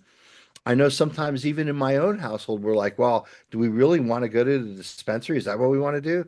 Do we want to spend a couple $100 in the dispensary, walk out with a little bag like this and be like, what the fuck? What did we just buy? So I don't know, man. I think there's more of a macroeconomic thing that certainly touches on politics, but I think that there's something going on right now that ultimately is going to stress a lot of companies, and maybe one of the reasons why the hemp side of things is doing so well down here in the US. I don't know. Just some random Well, thoughts. the hemp thing will do so well down in the US because it's like, imagine you're like, okay, we're going to let you be a part of an industry that is super highly regulated and super difficult and cutthroat and low margins and all of this stuff because of the regulations. But then we're going to let you play over here, do the exact same thing, but not have to follow any of the regulations or any of those rules whatsoever. Go ahead, Stephen, you got your hand up. Yeah, I think here in the US at least, kind of to Dr. Mark's point, the same people that were involved in pushing policy for both hemp and pushing policy for rec, at the top level, a lot of these tech companies during COVID that lost money, they needed to move their money into another sector. And in the US, business is always related to the real estate to which you can acquire through that business. So they saw cannabis as like, oh, we can do real estate businesses and we can do obviously cannabis at the same time. They didn't really go all in on recreational cannabis because if you look, these same companies are now using the THCA Right. window to ship stuff online. So these companies put their feet in both sectors and really just waited to see which one would win. Because once I saw these big companies that were petitioning against recreational cannabis and for THCA, that didn't make sense. I'm like, you guys also own dispensaries through this highly Right. regulated process. Like you just said, why would these big companies be petitioning? They were never fully into the recreational legal side. They were Right. never fully into THCA. They wanted to see which one would win. And now they're essentially like pulling the plug and trying to just go support the THCA side. So it is macroeconomics, like Dr. Mark was saying. They were just waiting to see what the fallout would be to the economy from COVID. Once the answer got more clear, they leaned into the THCA, and that's what they're really pushing now. Yeah. No, I agree. But the other thing is like even with CBD, Stephen, I mean, like it's interesting to contemplate that r right now, the FD&C Act prohibits the use of an active ingredient of an FDA approved drug into food, feed, or cosmetic for interstate commerce. So both THC and CBD are active ingredient approved active ingredients.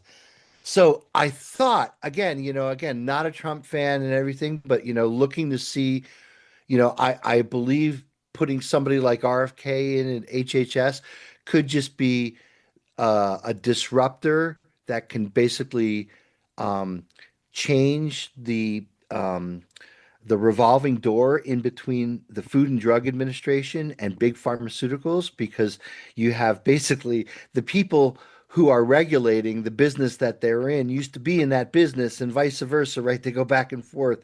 And you can't just say big pharma, you could say industrial ag, so industrial food like Cargill and these huge, Just the most again, powerful companies in the world. yeah, they are. Well, they're really powerful, and if you consider like the chemical companies who've basically now bought seeds to basically engineer resistance to their chemicals so they could sell more chemicals for more seeds, and that's the soybean game, right? We've talked about this on Hash Church, right? The idea is to switch it from protein per acre from soybeans over to hemp, but that's a whole different discussion. But Stephen, here's the thing, man. Like even with the FD&C Act in place, the FDA sends probably like I don't know, like about 3 or 4 dozen letters a year to people who are manufacturing, and mostly it's around you know, labels that look like Doritos, or something. It's like a lot of stuff like targeted to children because it's like, ooh, watch the children. But like Delta 8 letters that go out to companies again who are making Delta 8, who are thinking, oh, okay, they only talk about Delta 9 in the Farm Bill, therefore Delta 8's legal. So here, let's make Delta 8 and Doritos or whatever, or Lifesaver gummies, all targeted towards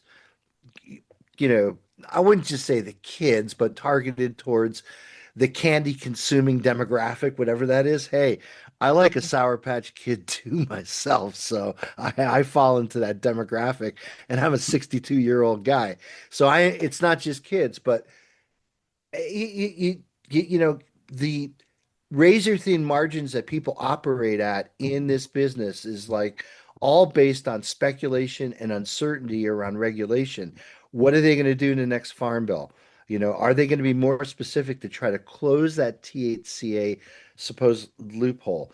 There's no loophole at all. If you go to the farm bill and you go and you read the language of the bill down in there, it says you need to decarboxylate. It's like you there's there's no getting around it. High THCA cannabis is not what Congress regulated into hemp. And Hawaii here in the chat is going to disagree with me, but I love you, Hawaii. I love you, brother. Just keep in mind that again, like in the regulation itself, if you read down and they reference the USDA method, they do account for how to determine THC on a dry weight basis, which is what the law requires, right? That's what the Farm Bill says 0.3% THC on a dry weight basis. So you have to measure the amount of water in there and do things like an analytical testing lab would do to determine exactly what it is on a dry weight basis. But like even if you just think about type 3, which is high CBD, so that they I don't think they fully contemplated um, hemp. Like and Marcus, I think you'll agree, right? Because hemp in Canada is something different, right? It's just seeds and oil and fiber. It does nothing to do with cannabinoid production. And the fact that, Yes. Well, no, Canada does grain. It's in right, America that it's just cannabinoids because grain is food right, for the world. Everyone right. eats. So It's the they've biggest market. segregated this now into a different market called floral hemp. I guess it's no longer industrial hemp, it's Right. floral hemp. But it's grown like, cannabis cultivar, maximizing canopy and trichomes. And I think a lot of those genetics have existed for years, right? I mean, it's not anything new, it's people just rediscovering them. And it's great too that they have genetics that basically where those synthases are knocked out and you get high CBG. And that's, directly reflective in the cost of CBG and CBGA being, pretty reasonably priced. So those things could go in. Now, CBG and CBGA aren't in FDA approved drugs, right? So if you wanted to put those into food, feed, tinctures, topicals, pet treats, whatever, maybe it would be outside that umbrella. But I think, again, the FDA, going back to the Charlotte's Web ruling, basically recognized that our existing regulation structure, cannabis just does not fit into because it's polypharmaceutical. It's not a single active ingredient, and there's no way for us to regulate that and really prove its safety. Oh, look at Remo. Wow. Yeah, this is Remo's, some of his, I don't know if these were all hemp plants as well, but they were like 10 to 12 feet tall. And they were in tiny little like buckets, like 7 gallon buckets. And so I tried to show this earlier, but as you were talking about hemp, I thought, well, we'll show Remo's hemp. So this is, if I fast forward a little bit, this is his hemp hanging. So he cures his hemp the same way he cures his flour. And it tasted, one of these smelled so much like just pure candy. It smelled and really exactly like Afghan bull rider. I was very surprised. But yeah, he just hangs it in here, he dries it, he So where cures does it that product properly. go, Marcus? Where does this end up? We'd have to ask Ramo where this particular one goes because he has product that goes into medical, he has product that goes into recreational, and I'm not sure if this is something that he's doing for himself, if he's giving away, if he's selling. He was here earlier in the chat, but he's gone now. So yeah, some sort of pictures or final shots. This is all his hemp crop here. Look at the little buckets all of his plants are in, but look how big they are, dude. Like this guy is a fucking maniac, dude. Like those are the maximum is 10 gallons. He's got every plant you see there that's like 7 to 8 feet tall. Look at the one that swan is moving in the back right of the room. I'll probably zoom in on it here really soon. I was talking about this earlier with Ramo. Swan likes to move the plants around while he's cutting the grass. And for whatever reason, the only place there's green grass on Ramo's entire property is right below these plants. Otherwise, there is no green grass anywhere else in the property. It's all like just died out. But yeah, here he's gonna move that plant now. Look at this thing It's not that one, it's the next one that I think he pulls. Yeah, dude. Oh my God. In a 7 gallon pot, you know how unheard of that is? That's ridiculous, dude. It's like a Christmas tree farm. Dude, it is totally a Christmas tree farm, except if you got in there, you'd see they're actually even taller than Christmas trees. That was the pepper plant I was talking about. I'd never seen a pepper plant so short and he had just pulled two off. So that little plant had 5 peppers on it, and it's like a foot and a half tall. So So yeah, this is all Ramos. It sure speaks volumes for his nutrients as well as his own ability to just grow nice things. Every time I've ever been to Ramos, I've left impressed 100% of the time. So I yeah, I'm gonna go there in the next couple of weeks and we're gonna smoke a bunch of hash and we'll film some videos that'll probably end up on both of our channels. So cheers to you, Remo. He's Oh my God, I amazing. love water. He is amazing, dude. He's just a character of characters, you know? He's been doing it for so long. He's so consistently exactly the person that he's always been that I appreciate Awesome. him. Yeah, absolutely. Well, what else is everyone puffing on? You guys gonna have another little dab? Are we gonna call it an hour early? We're gonna keep going for a little bit? Well, Marcus, I wanted to thank you for receiving one of these. You got it. I got it. That's amazing. Well, don't thank me. Thank Puffco. Yes. So thank you, Roger and company, and really appreciate the generosity. And I'll wait till I have something worthy enough to put in there. Well, you better get something soon because next week we're all going to be hitting them. I Yeah. had 4 or 5 of them sent out to different folks. So I unfortunately probably won't have mine because our Canada Post is on strike. So I haven't received mail for like 2 or 3 weeks now, and I suspect I'm missing at least 5 or 6 different things. And it'll be interesting to see how long they go on strike for, because if they strike up to Christmas, it's going to be insane. And yeah, I'll probably end up getting like an 8 shelf, 8 foot unit full of shit that's been waiting for me in the mail. And I was supposed to get one of those as well, but like I said, with the strike, unless it goes into a courier and delivered right to my door, a lot of the couriers are now doing this thing where they're kind of couriers, but not really. So you pay a courier and it gets to Canada and then they give it to Canada Post, which is not a courier. That's regular mail. And so this keeps happening to me over and over again. But very nice. Man, I can't believe you're not cracking that and going and finding something awesome to put in it right now. Yeah, I'm gonna go see Trainer later. Oh, there you go. There you go. No, that's Trainer, I hope you're listening. and did you notice what for unit that was? You know what the sub Yes, what name was? uh that's the proxy, right? Yes, What but it's the is, proxy. is there a sub name? No? There should be a sub name on it. It's that one is the Haze. The haze. Yeah, that one's the Haze. They Should have it's supposed to say so on the package or I something? don't know if it says it inside or where it says, but I know there's 2 of them. The light bluish silvery one is the Haze. Proxy Haze. I don't think I'm making that up, but Haze Proxy Modular. Explore the Haze Puffco Proxy Kit. Well, that's it. Very cool. Yeah, The new so I'm Puff. coming to see you, Trainer. Yeah, we'll make sure it's got a Okay. charge. I'd crack that thing open and make sure it has a charge. Okay, yeah, I'll charge it up, but Charge it yeah. up. Yeah, that's nice, dude. The new Thank you so proxy much, Marcus. Thank you. Haze. I'm not worthy. You're worthy, Dr. Mark. Just make sure you got something nice to put in it and Right. enjoy it. Go look, dude. Not only are you worthy, bro. Look at how fucking cool are these things. I got my ceramic one, my old one.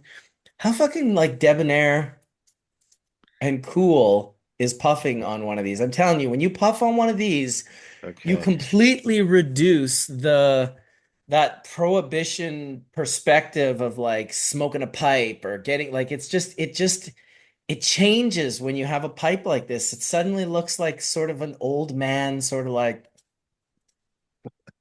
just I puffing don't away. need In any fact, help with that. I'm loading mine right now, dude. No, I'm telling you, you got the gray beard, you got the cats down under the stars embroidery.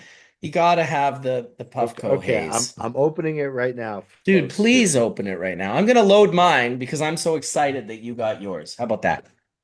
Okay. So let's see here. What did I do with my rosin? Yeah, I'm always impressed with their packaging too, right? Yeah, we're paying Their attention to all of packaging is it for usually on sure. point.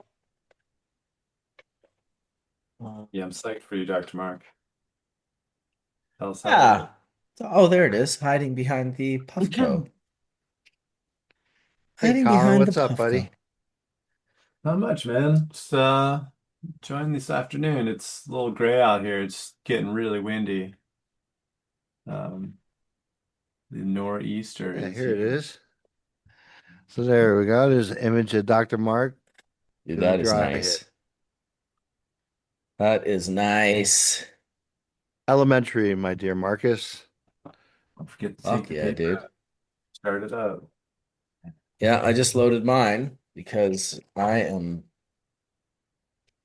Make sure mine's on. Okay, one, two, three. Oh, so it's got like a much smaller bowl than the peak. Yeah, it's Well, yeah, different. Yeah. but that one rips. That Hmm. one you can hook up to the app, so you should download the Path Puffway Puffco app. Okay. And you'll be able to hook your phone up to that unit and you'll be able to control a whole variety of things. I don't know if you can punch in Puffco. I think the app is called Path, Path. And Yeah, I and can then show you what it looks like on the phone. Path. So it's yeah, it's the is that the one? Is that the Puffco? Yeah, there's a Yeah, that's the QR one. code inside the box, Marcus. I take it if I scan that, it'll probably take me to the. you Okay. It says Path browser.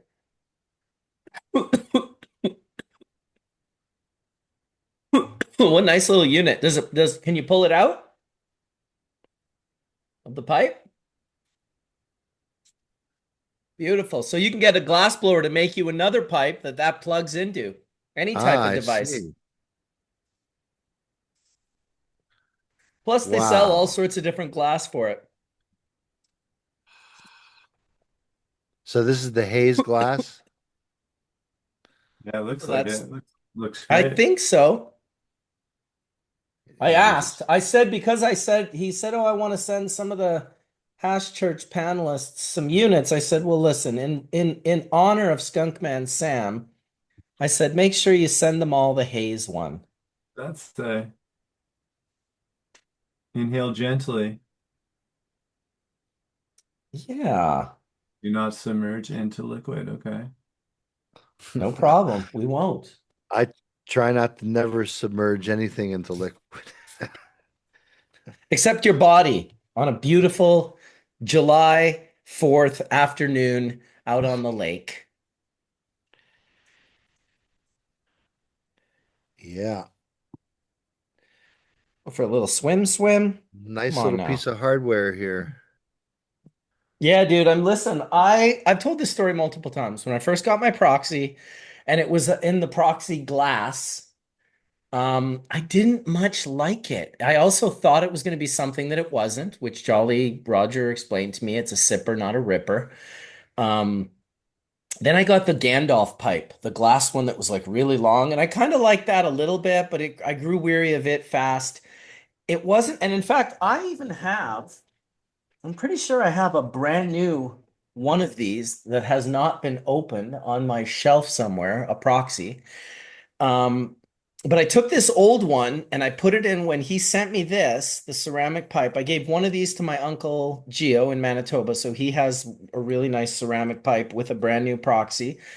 But I used my old one and this, and since I've hooked this up, I carry it with me. I carry my pivot, I carry this, and I carry my Peak Pro. And I always make sure I have all three of them because I get stoned and I forget sometimes and I don't charge it or I let the battery die out. So when I have all three of them, I'm never disappointed because all three of them, worst case scenario, that if this is the only one that's going, I still enjoy the experience. The pivot is phenomenal. And if it's dead, I can plug it into my phone, forget about anywhere else, just a USB-C to USB-C, and I could charge that thing in under 10 minutes, enough to give me and a couple of buddies each a big rip. So it's pretty incredible unit, the pivot, even if it's dead, that you can bring it back to life really, really quickly. You It's carry it on the awesome. plane with you? Yeah, all of them come on the plane with me, exactly. Does the They TSA ever say anything to you about it? well, I mean, I No. never deal with the TSA because they're in America, but Oh, right, right, right. no, in Canada, the rule is they want all batteries to be on your carry-on bag. So they request all of your batteries, whether it's a charging unit, if it's a Puffco with a battery base, any lithium-ion batteries, they don't want in the suitcases under the plane because they have been known to explode and Right. start fires. So they're like, the fires and the explosions are small and can be easily contained. They just rather that happen on top of the plane instead of under the plane where nobody is. So I've never heard of it happening, but I bring all my shit. My carry-on bag is basically batteries. That's what it is. And it's funny because sometimes they'll say, "Oh, there's no room on the plane. Can we take your carry-on bag and put it underneath?" And I'm like, "No, you can't." And they're like, "Well, no, if you give us permission, we can." I said, "No. It's literally fucking full of lithium-ion batteries. Like you're not going to put this under the plane." "Oh, you're right, Right. sir. Sorry." Video cameras, all my shit in my backpack is batteries. It's ridiculous. Sometimes I'm carrying like 15 pounds of batteries. Oh yeah. Oh yeah. I'll tell you though, it's dangerous to carry batteries any other way on the plane. Same with well, blowtorches are really dangerous because they get pressurized and it forces the gas out. And yeah, I had a friend who put one in their bag, thought it was empty, got landed in Vancouver from Quebec and opened the bag and everything was burnt in their suitcase because this torch had like turned on and was like had burned most of their clothes. Oh Like my melted. gosh. Dude, oh my gosh is right. Are you kidding me, dude? Holy shit. Good thing it didn't bring the plane down for Oh crying. my God, dude. You think? Like that's why I tell people all the time, don't bring a torch if you put Yeah. gas in it. And I'm telling you, it's almost impossible. I'd be in Europe, I'd get a really nice torch given to me, and I'd be like, oh, I want to bring this home. The night before I flew out, I would turn it on, put Yeah. it on the windowsill of my hotel, leave it on all night, and in the morning, I'd wake up and there'd still be a miniature fucking flame on that thing. It was like you couldn't get all the gas out of it, in my opinion, safely enough to go on a plane with it. So I'd always just leave them behind. I'm like, fuck this. I'm not bringing a torch on a plane that has gas in it. Yeah. All Well, it there's takes probably is so little click. at that point that, you You'd think, probably but be listen, a very fine. small fire can become a very big fire. That's how fire works. Well, think about like how many people have like a butane lighter in a They don't light the same way though. It's that pushing of the yeah, button that right. sparks it, and then just it's the consistency of the gas, just like Yeah, and it's not like it's happening like in the cabin, like it's happening underneath where no one's it's gonna a see. fear unlocked. You know what Way, I'm saying? I way can't more. go there. Yeah. I never want to be. I want always for my cannabis use to never affect people in a negative way, Yeah, particularly an entire plane full of people. Yeah, that's fair. You know what I'm saying? Totally. there is Holy, that. 100%. holy Christ. Well, I'm glad you got yours, Dr. Mark. That is freaking awesome. Yeah. Yeah. Thank you. Thank you. And thank you, Roger, and all the friends at Puffco. And James and Chelsea and Kevin, and yeah, there's a whole crew of them over there. Good folks, And we good folks. yeah, and I got a lot of good feedback from the PuffCon that they had too. I guess that was a pretty popular Oh my God, dude. There thing. was like over 9,000 people that went the first day. That's great. Right, right, I right, heard very right. good things about it. I heard very, very good things about it. I would definitely try to make my way there next year. 100%. Yeah. It looks like a great event. It's really turned into its own thing and it's supporting Hash, you know? That's amazing. It's just so Well, awesome. that is the thing. I had a gentleman visiting from New Zealand recently. There's a company I've been talking to in New Zealand for the last couple of months, and one of the gentlemen whose brothers with the CEO came over, and I spent a day with him, kind of touring around with him.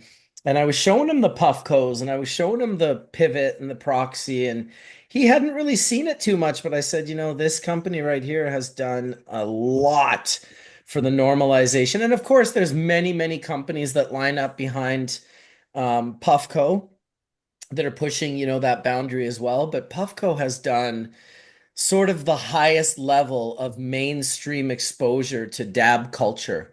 They literally took dabbing, which was kind of scary with the torches and all this stuff, and they just made it like this thing that's just like in your hand that you could do while you're watching your kid play soccer. Like it really is quite a thing to take from what it was, which was this like, this crazy full rig with like the dab right and the dunk tank and the dabber and the carb cap and the glob mops and the amazing amount of shit that you need to take a dab, and then just turning it into, well, I mean, really, where's the other one? It's this one. That's kind of the newest crazy. This is insane. What a good dab this gives to just have it in my pocket. And listen, I've gone through 1,000 reiterations of this thing right here. So the reason I'm excited is that this is the best version of it yet. From the vape cart pens to all these different, and the advertising that he did to prove that this is like so much more. Like if you're going to do a vape cart, it's like, for God's sakes, just get one of these, go buy a jar and a dabber, and now you've got a nice, clean, fresh hit every time. You're not heating up all your material. You're not, it's just not the same in any way, shape, or form. I'd rather, vaporize non-decarboxylated materials than pre-decarbed materials. It's just the fact that you can charge it off your phone. For me, it's my favorite unit on the mountain because when I fall, I can't hurt myself on it. I could hurt myself on this for sure, and this glass could go into, the hard case. I do like the hard case that I can put that in the back of my backpack and have the bong. But, from the perspective of Whistler this year, I suspect this is the one that I'll be hitting left, right, and center. Although we'll see what that proxy is all about. Is that like a little glass pipe that it came in, Dr. Mark? Um, there's not a case, if that's what you're asking. No, It just just the pipe itself. Like this is the pipe, and then it goes into a glass piece. The right. pipe that you're hitting on is probably glass, I'm guessing. I can't Yes, imagine it being yes, that anything but. is. I already put it back in the box. Oh, dude, take it out of the box. You'll never hit it in the box. Once you take it out, never put it back in. Although, if you're like me, I just have like a whole like case, like all just full of all the boxes and stuff. It's just shit that people have sent me. It's quite a few boxes I should probably get rid of. It's great though. Try not to fall with any Puffco. He says, well, listen, I'm snowboarding. I'm going to fall. It's a realistic, you got to be realistic when you get up on the mountain. Yeah. Yeah, I mean, I'm telling you, dude, I'm pretty stoked on it. My Puffco Peak, when I kill it, it needs to be plugged into the wall. I have not been able to charge my phone with this one. Maybe that one you have, Dr. Mark, charges off of a phone. But to me, the greatest thing that this does that's new is USB-C to USB-C right into my phone, and it's charging in my pocket. Now, don't get me wrong, my local mountain has the super clean, it's got the light, the UV light, and you can put your phone in or your vaporizer and you can charge it and it goes into a little locker that locks with a little code, so only you know the code and you can leave it there for an hour and come back. But I like it to be charging in my pocket. You never know when inspiration needs to hit. And so yeah. Dude, if you watch my videos, like I've taken motherships on the fucking mountain in the back of my backpack, right? Like I've been up there with ships and torches, fucking dab rights, and all this ridiculous shit. That's the most ridiculous and absurd thing to bring onto a mountain. So it is a big deal for me to be able to kind of get, not quite the same grade or quality or caliber of rip, but it's getting closer and closer and closer. And so to be able to hit, a great rip and then just do my line is I can only imagine where it's going. What is it going to be? A little ring that I push the button and it just goes blasts this little hit into my mouth. And then I can only imagine where it's going because it's gotten so much better each year. And yeah, fucking shout out to companies like Puffco or pushing the boundaries to do it. That's never been my area of expertise, and I hear all sorts of people and how they love to critique all of these different products, but I'm a user. I just want to use these different products. When it comes to like, I'll never forget when I did jar check with Roger. He was like, you're the hash guy. You're making the hash. You're going to look at all this hash differently. He says, I'm a custy. Well, in the case of these units, I'm a custy. And I want these units to like, I'm a customer. That's what I am when it comes to these fucking units. I'm not designing them. I'm not putting time into manufacturing them and bringing them to fucking market, packaging, and all this incredibly complex shit, running booths at every event and throwing giant puff cons. I think it's incredible, but I'm a custy. And as a customer, fuck, do I ever love the whole line. It's yeah, I'm all about it. So let's have a puff out of one of these puff goes. What are we gonna do? We're gonna hit this one, we're gonna hit this one, we're gonna hit this one, or we're gonna figure out how to do all I'm three of gonna them have to at hit this once. one because this is all I got right now. Both of mine are down. Oh, is that all you have? That's all I got today. Oh, look at you. Poor Colin with his fucking $25,000 mothership. Poor guy. Over here listening to Marcus ordering me a pivot. Yeah, dude, like 10 people in chat. Well, I guess I'm getting a pivot. I'm like, dude, I'm telling you, like, Yeah, you I'll fucking should. pay you your money back if you don't like it. There's no way you won't like it. It's so fucking good, man. It's What definitely does good. that retail for, the pivot? I They're would think like $150 maybe. Yo, Right. shout So out to their customer service because they sent me multiple slips to send mine back, which I have it boxed up here to send back. And so you just gave customers an alternative to buying a vape pen, right? You're saying buy a pivot and buy a jar of hash, right? yes, And so think about those economics for a second. So the jar of hash, okay, yeah, the glass probably comes from China still, right? But it's just hash, right? And now you're getting multiple uses out of the hardware, which, yeah, okay, Roger would probably kill us, right? Comes from China, right? No doubt, right? Don't you think? It probably still comes. There's still components that come from China, right? So this isn't completely like been made completely in the United States or in Canada or wherever. But yeah, for the most part, the value is that you could use it over and over again versus single use carts, which you throw away. Dude, it's kind of a no-brainer. Not to mention it's a better experience every So time. There's no cart that competes. if you bought a cart in Canada, what would a disposable cartridge cost? Like a half gram or a gram? It would be, well, like a gram would probably be between 50 and $70. 50 and $70. So that's like half of the cost of the pivot right there. Yeah, getting there. About.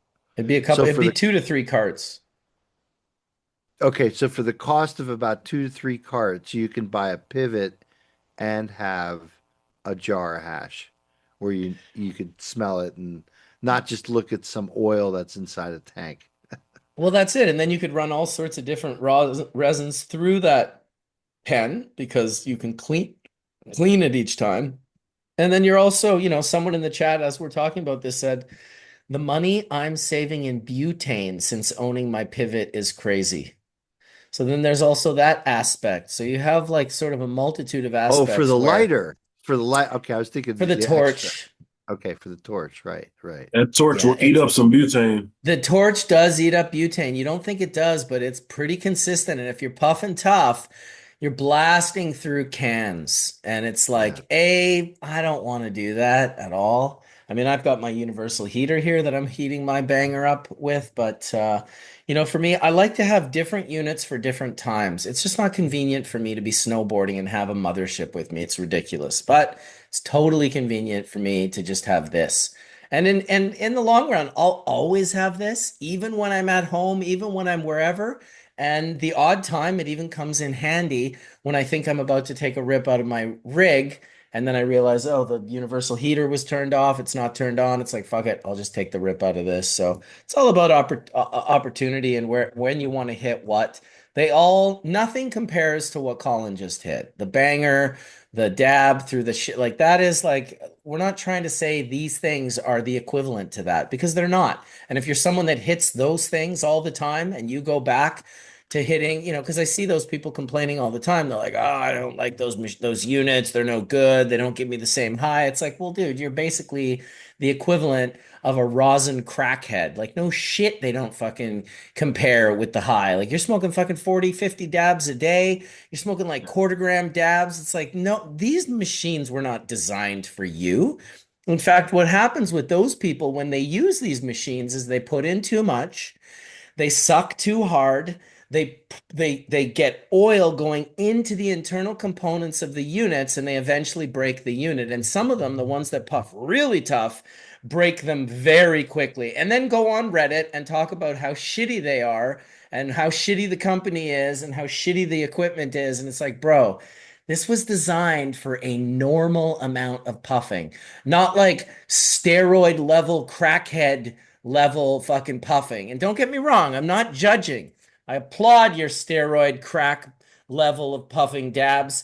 I've been there myself. Um, but it's like having a specialized, super specialized diet and going to a restaurant and being upset when they can't fulfill what you require for your fucking specialized diet. It's like go home and make your own fucking food. Well, that's what you should do when you dab like that. And when you want to have a dab out of a Puffco or a similar unit, um, do it with a reasonable size dab. These work. There's a maximum that you can't go over. And it's not like written, it's just intuitively known that if you're puffing too hard, you'll pull it into your mouthpiece. Or for this unit, you'll pull it into, there's these little holes on top. And if you pull the oil into those holes while it's boiling and you're pulling super hard and you're creating a vacuum with the carb, you're going to pull oil into those. It's going to go inside the unit. And that is also a one-way street to killing your Puffco. So Yeah. I would wage that 80+% of Puffco's warranty requests and work from broken units are probably avoidable by people using them properly. Right. Yeah, I mean, I used mine so much, man, that I was like, not surprised that it went down. But the way it went down had nothing to do with my use. It had everything to do with just the battery. It wouldn't stay charged, and that just happens with electronics Yeah. sometimes. It Of could happen course, with that's going to your, be a part of it too. That's the 20% where there's Yeah. actual yeah, warranty work that's required. But when you add the 80% of people bashing on Reddit because totally. they fucking took half-gram dabs out of their Puffco like 15 times in a row, never cleaned it, ignored and then just like, it's not working anymore. It's like, well, Yeah, dude, like, and 100%. and and they've told me they've opened them up, the bases, and not I'm not just talking about like going like this and finding oil, although I like to keep mine clean so you won't see much oil in mine. They said like when you remove this piece, Yeah. oil all inside the battery. It's like, dude, Yeah. like, holy Yeah. shit. Yeah. Yeah. Yeah. Yeah. This has always been a big issue, and not all oil is created equal, as we know. Also the same. And I had um I had one of those focus kind of, it was like a peak, but it was the focus version of it. And it it was just, I don't know if it was the design or if it was just flawed or something. It always leaked water into the lower unit. And I don't know. I tried to see if I was doing things wrong. It just leaked water always. I don't know if anyone else has had a It's not issue with. something you want your electronic device to do. No. That being said, I do like to put water in my Puffco, but more often than not, I hit it dry. You hit it dry. Yeah, I yeah, hit it yeah. dry a lot. I do hit it dry a lot. I find the flavor to be pretty like that Sunday Driver, that masterpiece, this Please Wash Me. Wow, is that an incredible cultivar? What a unique flavor profile on that. Very just different, like almost reminiscent of the old hash plant in the way it tastes like, I don't even know how to explain it, almost musky, Like a but haze, really right? like serious Like a fucking. haze? It's not like a haze. It doesn't have that strong terpenoline perfume aspect afterwards. It goes in the other direction. It doesn't go up. It kind of dissipates out, but it is. I've only had a couple of dabs of it so far, so I will have some more. Here it is right here. Let me at least show you guys the Please Wash Me. Shout out to Jay for growing this and for oh my God. Yeah, there's definitely an onion thiol kind of borderline garlicky thing going on here, but this is the Please Wash Me. Nice. Oh my God, dude, it's so nice. Give it a little tap so you can see it fall a little bit. It's great. Oh yeah, dude. What Yeah, nerds so we are. I love please it. wash me is usually Oh, what kids would do to Did the back of a car that needed a car wash, right? They'd take their finger and say, "Please wash me."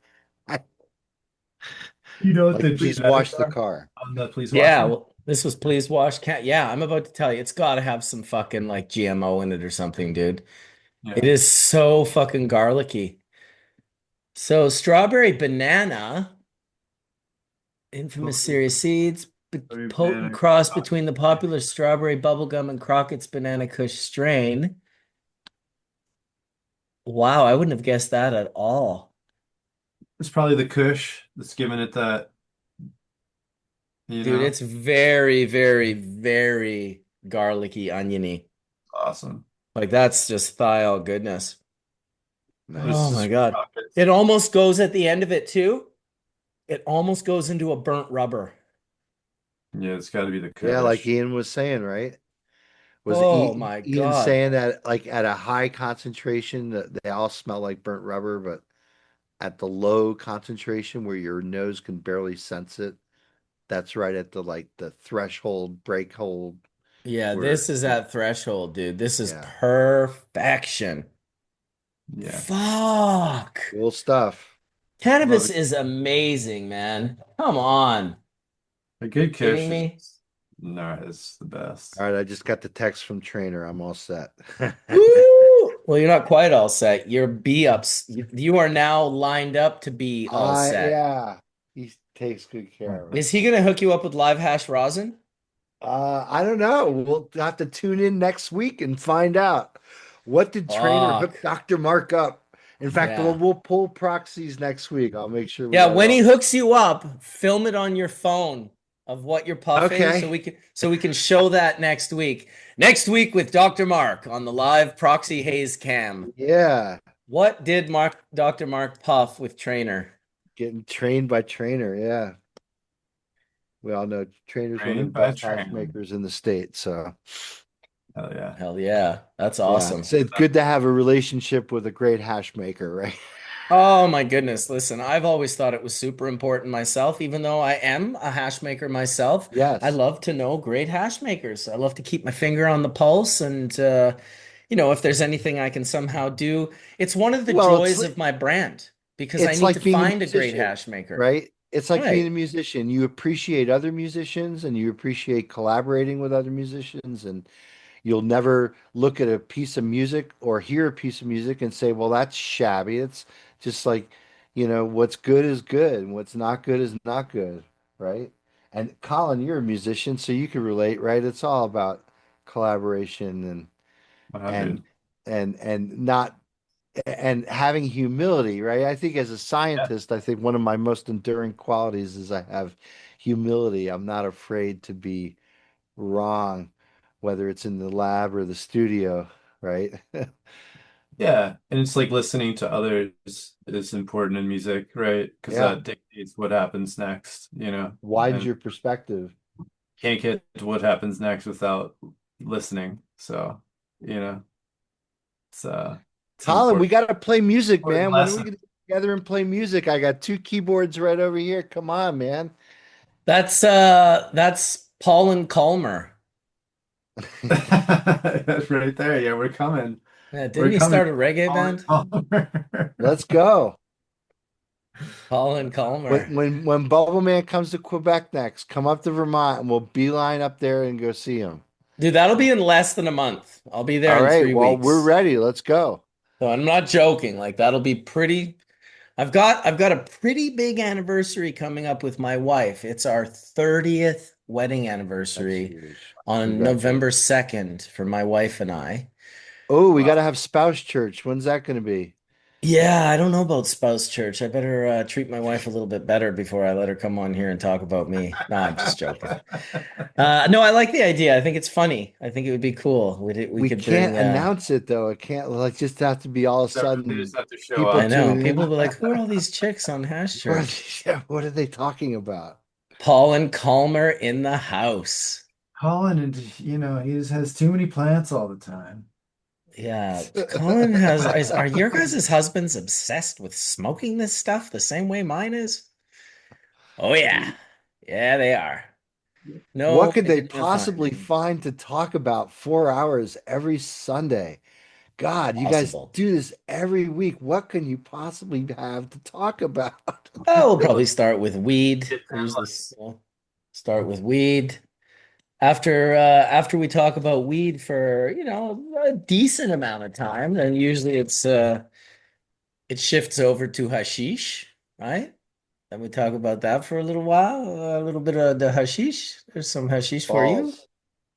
yeah. Yeah. I think it looks Look like at a the, pillow, a nice look at the pillow. look at the consistency of that. This is like 30 something percent THC. So this isn't bubble. This is Yeah, just hash that was made with trim. it's great. Great. That's, Yeah. where it began. Oh yeah. You can make very nice hash. It's just a matter of doing the right So the what right if way. your wife walked into a room and there was a table in the middle of the room and that ball of hash was on the table? What would she say? She'd say, "Did you leave this ball of hash on the table?" Because it happens. I mean, the other day my son took the car. I was like, "Where's the car?" She's like, "I don't like Tosh took it." I said, "Okay, well, I, had a bunch of hash in the back seat, so I'll have to I'll have to like go wherever he is and get it." So I looked on the map. I saw he was like at the grocery store or whatever, and I just went there, opened the car door, got all the hash. So you got to be a little bit careful, got to be a little smart because it's so legal. You become very, oh, it's just so legal. Well, yeah, for me, I have a very particular license, but if he would have gotten pulled over with that, it wouldn't have been, not that he even knew it was in the car. It wasn't within arm's reach. It was in the trunk in a Pelican case that was locked, but still, it would have been, we would have had to explain that, and I would not wanted to had to explain that. You just did. Well, to you, I don't mind explaining it all. I wouldn't have wanted to explain it to the police. Right. Yeah, 100%. So, wow, I killed one of my AirPods. That's really strange. In under 4 hours. That's maybe it didn't charge properly. Dr. Mark, I'll bring you some seeds, my friend. Made some sour diesel times OGKB time back cross. To me, Mark? Yeah. To me, Mark, yes, please. I didn't have Yeah. anything worthy for Sam's ashes. I didn't I wanted to make sure that yeah. But I'm you such can a get something worthy. That's what I'm doing. I haven't used Sam's ashes yet. They're sitting on a yeah. crystal bed in my living room with like his patch, and we'll use those when we get the right thing. To me, it has to be a haze crossed with haze. So I'm waiting for that from Chimera. Yeah, I don't want to take any chances with his ashes. I want to make sure it's good. Yeah. So Um, diesel would be great. got a bunch of stuff for you to pick through. I even have Nice. some of his cultivar's choice. I mean, I showed it to Chimera confirmed they're real. He was like, "Oh yeah, I remember that." And he was like, "How'd you even get these?" I was like, "I don't even know. Can't even Right. remember." And you've grown out these seeds? Oh yeah, yeah. I have 100 pack of one of each varietal. How do they produce? I mean, so it's if you can get them to germinate, amazing. You know, because they're old. You know, but it's like when you get them to go, it's really good, really amazing. But you're welcome to like Yeah. modify stuff too. You know. Good to get the right, I know everyone wants to do skunk, but I'm doing haze for sure. That's what I want to do is Yeah. Three of Yeah. 300. Okay, do it, J Cash. Do it. I also have a new partnership in Oregon, and he's specialized is in haze. So he's got all these, the piff haze and the just all these different hazes that he's growing down there that once I get the waiver, I'll head down and go check them out and see which ones are grab the nose because man, I have a very I just love haze. I've always loved haze, and that's what I'm gonna put Sam's ashes into for sure once I get the chance. Yeah. Someone's talking about Tom Hill Hayes. I have a That couple is packs. Tom actually talking about Tom Hill haze. Oh, nice. Well, I Yeah. still have a pack of your seeds in my collection here that I often look at, but I have not had a chance to start. So I'll let you know. Awesome. Somebody, Etienne is in South Africa. He was visiting Myrtle at her farm and he was cruising around and visiting all the other folks. I think he's still there. I would guess if he's not, he's probably traveling. But Etienne is a guy that doesn't go away for 4 or 5 days. He usually does like a couple of week plus vacation. So he is definitely, if he's not here, he's still in Africa doing his thing.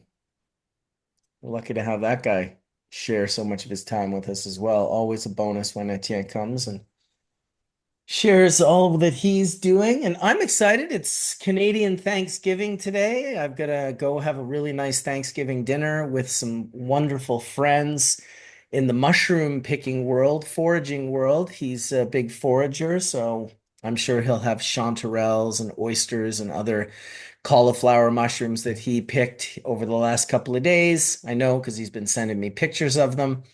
And we'll probably be eating them today. So that'll be nice. Get our families together. All of our kids are in their 20s and 30s now. They've known each other for 20 plus years. So it's a pretty good vibe. And he is my plant friend as well. You guys don't really know this about me, but my house is now entirely full of plants, like almost to the most ridiculous, like you wouldn't believe it. Like people laugh when they come in. There's just like all you can see is plants everywhere from fucking ginger over here and banana over here. We got all sorts of different flowers and exotics. I got hydrangea clones going on the bookshelf. I got sensitive plants. I've got Lophophora, peyote buttons that are 30 plus years old. Just a ton of amazing plants that I've been kind of collecting through my friend Sean, who is where I'm going to be going for dinner today. And of course, Sean's claim to fame was he drew the original Bubble Man. That was my original ad. That's a pointillism painting that took him 110 hours. There's not a single straight line on the painting. It's just dots. And so I've known Sean for a very long time, 28 plus years, as well as his kids and his family. And so we're going to have a super nice time. He's a big puffer, loves to puff and get irie and get stoned. And yeah, it's going to be nice. So hopefully, any of you out there watching in Canada that are going to be celebrating Thanksgiving, enjoy it. Have a nice time. Go for that walk with that weird uncle halfway through Thanksgiving. And I hope that hasn't gone away. I think that might be a product of prohibition. And now that things are legal, maybe Thanksgivings are like, actually, at our Thanksgiving, like we have those poppets, but everyone's poppet was full of a cannabis product or whatever. How cool would that be? But I hope that some families out there are still hiding it from their families and going with their weird uncle or skunkle, as we used to like to call him, and having a little puff ski on the walk back. How fun was it to come back where it was kind of unsaid that, yeah, nobody knows, but really everyone knows you reek, you're baked, your eyes are red, and you just don't give a fuck. You just show up back to the Thanksgiving meal blasted out of your skull with your uncle blasted out of his skull, with your fucking mom looking at both of you like she's going to tear your head off. Those yeah. are good times, and they can't just be my experiences. Surely other people are having these experiences. Yep. I hope. I hope. I'm Yeah. going to invite my uncle onto Hash Church here very, very soon. I don't know exactly when it's going to be, but I want it to be sooner than later. I think he's got some great old school stories.